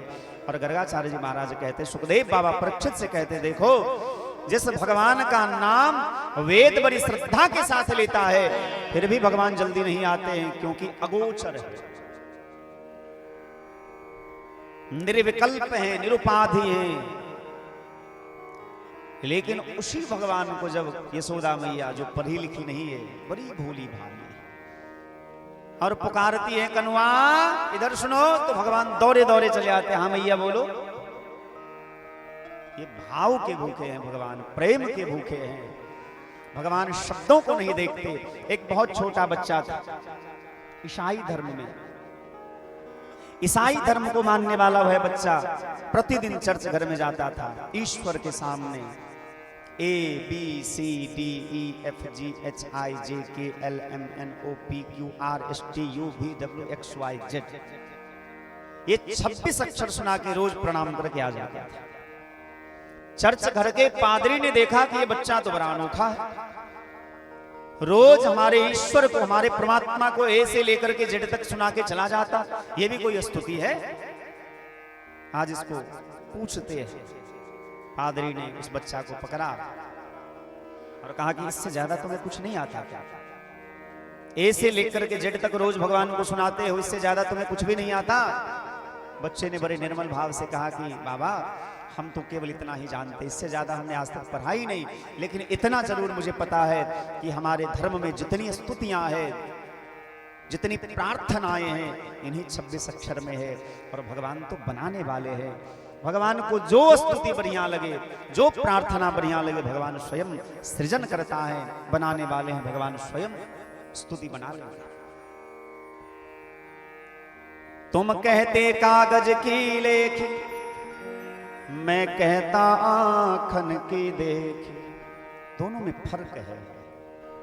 कुछ लोग पढ़ करके कहते हैं, कुछ लोग बिना पढ़े कहते हैं। इन दोनों में प्रामाणिक कौन होगा? जब शास्त्रीय परंपरा की बात आएगी तो शास्त्रीय बातों को ही अब प्रमाण माना जाएगा, लेकिन जब प्रमाण, मूल प्रमाण की बात आएगी तो बड़े बड़े बूढ़ों ने, बड़े बड़े बुजुर्गों ने, जिन्होंने अभी लिखना जीवन में नहीं सीखा, लेकिन वो इतनी प्यारी बात कह जाते हैं जो बड़े बड़े ग्रंथ पढ़ने के बाद हमें पता चलता है। इसीलिए हमारे दादा गुरुजी, जिनका देह पूरा हो गया, श्री पुरगाहर सरकार, वो कहा करते थे, यदि कभी लोगों के बीच बैठने का मन करे तो बूढ़ों के संग बैठे। अपने से कम उम्र के लोगों के साथ दोस्ती मित्रता नहीं करनी चाहिए। अपने से कम उम्र के लोगों के साथ बहुत अधिक देर तक नहीं बैठना चाहिए। बूढ़े लोगों के संग बैठने से अनुभव का ज्ञान प्राप्त होता है, क्योंकि उन्होंने जीवन में बहुत अनुभव प्राप्त किया है। उन्होंने संसार को, समाज को, दुनिया को, जीवन को बड़ी गहराई से, बहुत नजदीक से देखा है। वो ज्ञान जो आपको देंगे, वो ज्ञान आपको शास्त्र में कहीं नहीं मिलेगा। दोनों भैया का नामकरण हुआ। यशोदा मैया लाला का रोज श्रृंगार करती है, नित्य भगवान नवीन नवीन लीला करके ब्रजवासियों को आनंदित करते हैं। एक दिन भगवान सभी ब्रजवासियों के घर में जाकर के माखन चुराते हैं, मिट्टी खा करके यशोदा मैया को विश्व का दर्शन कराते हैं, ब्रह्मांड का दर्शन कराते हैं। ये सब शेष कथा हम लोग कल की कथा में श्रवण करेंगे। आज हमको पता ही नहीं चला कि समय कब पूरा हो गया, क्योंकि भगवान का नाम मोहना है। मोहि लिलखिन सजनी मोरा मनमा पहुनमा दुल्हा। तो आज भगवान की कथा यही विश्राम लेती है और हम सबके बीच इस गांव की बेटी ज्योति चौधरी जी हैं, जो बहुत सुंदर गाती हैं, भजन गाती हैं। और मैं उनसे निवेदन करूंगा कि वो आए और भगवान को एक भजन सुनाएं। उसके बाद एक नाम कीर्तन हम सभी गा करके आरती करेंगे, प्रसाद लेंगे और सभी लोग अपने अपने घर जाएंगे। 2 दिन हम सबके बीच कथा और शेष है, और इस 2 दिन में हम लोग खूब कथा सुनेंगे, खूब प्रसाद पाएंगे। बोलिए भक्तवत्सल भगवान की जय।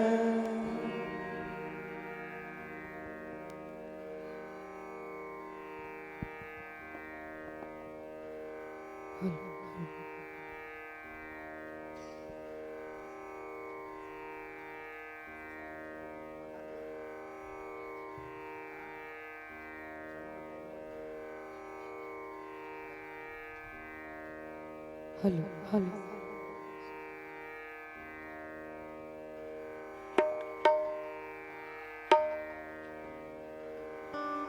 Hello hello hello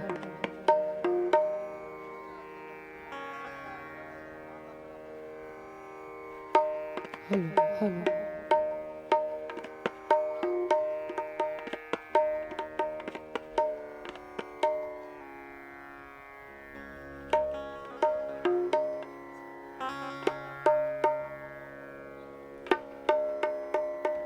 hello hello hello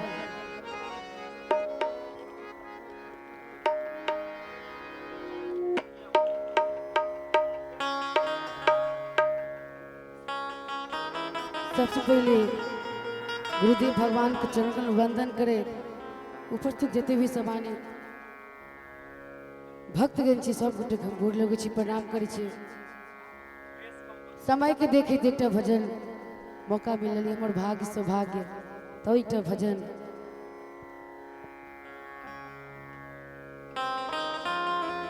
hello hello की हो पा हुन मारा गो सिया की सजनवारा गो की हो पा हुन मारा गो सिया की सजनवारा गो। और चाहब कनी मीठ मीठ ताली बजबै सब गोटे कि मोहिले लिखिन मोहिले लिखिन मोहिले लिखिन सजनी मोरा मनवा बहुनवारा गो। मोहिले लिखिन सजनी मोरा मनवा बहुनवारा गो। ए बहुनवारा गो सिया के सजनवारा गो। ए बहुनवारा गो सिया के सजनवारा गो। मोहिले लिखिन सजनी मोरा मनवा बहुनवारा गो। मोहिले लिखिन सजनी मोरा मनवा बहुनवारा गो।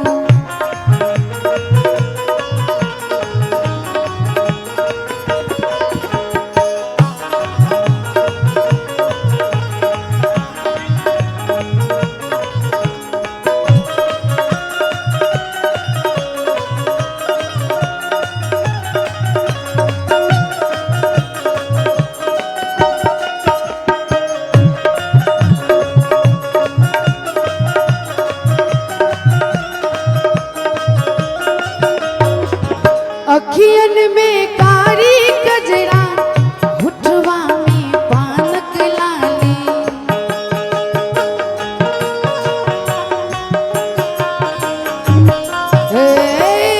अखियन में कारी गजरा होठवा में पानक लाली।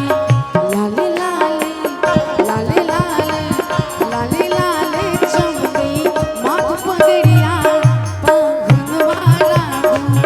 लाले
वत्सल भगवान की।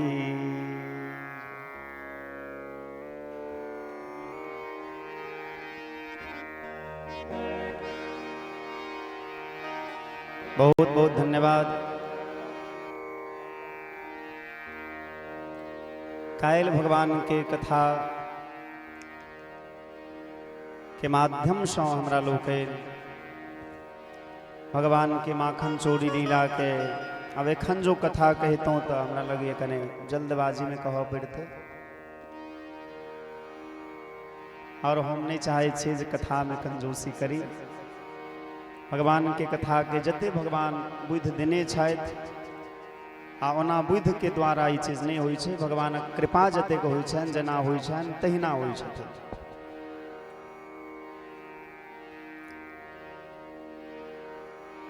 भगवान माखन चोरी लीला कह के ब्रज के माइट खा को यशोदा मैया के ब्रह्मांडक दर्शन करबे छथिन। नलकूबर और मणिग्रीव के उद्धार का भगवान वृंदावन में आए। अघासुर, बकासुर, वत्सासुर और बर पैघ पैघ राक्षस के मारी भगवान कालिय नाग के मर्दन को और गिरिराज महाराज के तलहटी में जा सब ब्रजवासी के लौ के भगवान गिरिराज महाराज की पूजा करवे छथिन। और भगवान 56 प्रकार के भोग जे छन गिरिराज महाराज के लगे छन। हमरा सब ई कथा के कायल विस्तार से श्रवण करो।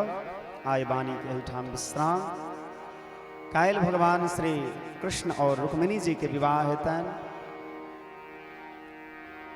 और कायलो जे छे बहुत आनंद के संग हमरा लोग कथा श्रवण करब।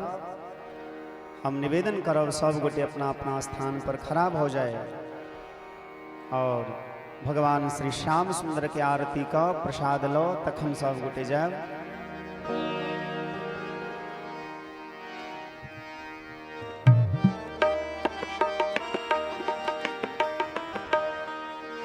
बांके बिहारी तेरे आरती गाऊं, बांके बिहारी तेरे आरती गाऊं, श्याम सुंदर तेरी आरती गाऊं, श्याम सुंदर तेरी आरती गाऊं, आरती गाऊं प्यारे आरती गाऊं, आरती गाऊं प्यारे आरती गाऊं, तेरी छवि को मन में बसाऊं, तेरी छवि को मन में बसाऊं, बांके बिहारी तेरी आरती गाऊं, बांके बिहारी तेरी आरती गाऊं, चरणों से निकली गंगा प्यारी,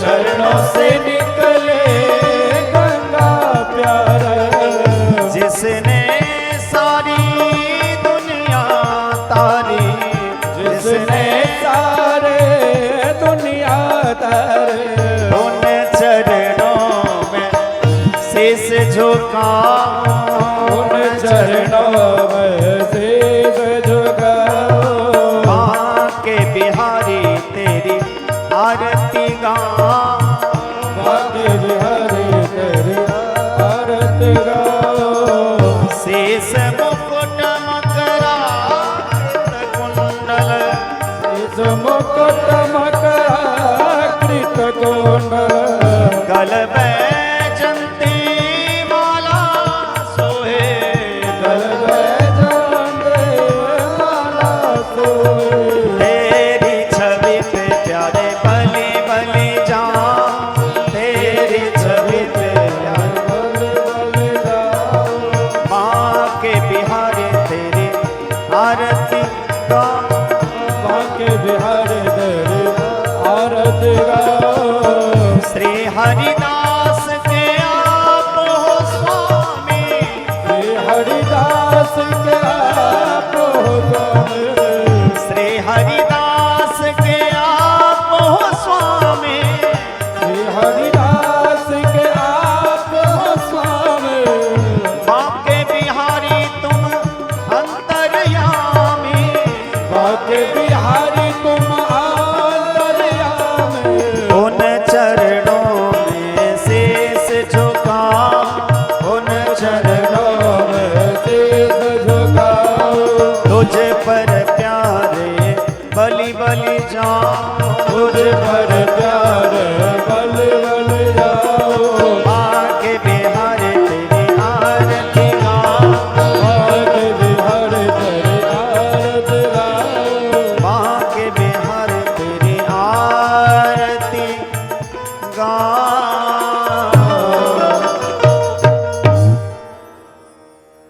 सीताराम एक सीताराम दो सीताराम तीन सीताराम चार सीताराम पाँच सीताराम छः सीताराम सात सीताराम आठ सीताराम नौ सीताराम दस सीताराम 11 सीताराम 12 सीताराम 13 सीताराम 14 सीताराम 15 सीताराम 16 सीताराम 17 सीताराम 18 सीताराम 19 सीताराम 20 सीताराम 21 सीताराम 22 सीताराम 23 सीताराम 24 सीताराम 25 सीताराम 26 सीताराम 7 सीताराम 28 सीताराम 29 सीताराम 30 सीताराम 31 सीताराम 32 सीताराम 33 सीताराम 34 सीताराम 35 सीताराम 36 सीताराम 37 सीताराम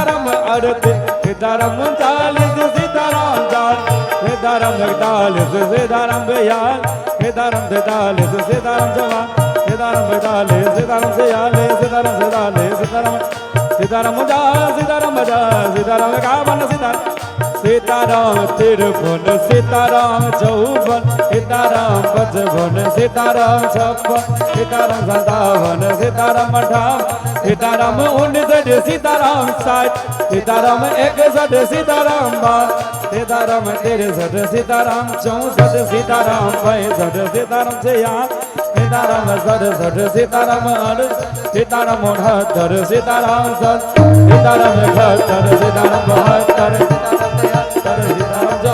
सीताराम 75 सीताराम 76 सीताराम 77 सीताराम 78 सीताराम 79 सीताराम 80 सीताराम 81 सीताराम 82 सीताराम 83 सीताराम 84 सीताराम 85 सीताराम 86 सीताराम 87 सीताराम 88 सीताराम 89 सीताराम 90 सीताराम 91 सीताराम 92 सीताराम 93 सीताराम 94 सीताराम 95 सीताराम 96 सीताराम 97 सीताराम 98 सीताराम 99 सीताराम 100 सीताराम 101 सीताराम 102 सीताराम 103 सीताराम 104 सीताराम 105 सीताराम 110 सीताराम 110 सीताराम 110 निताय गौर हरि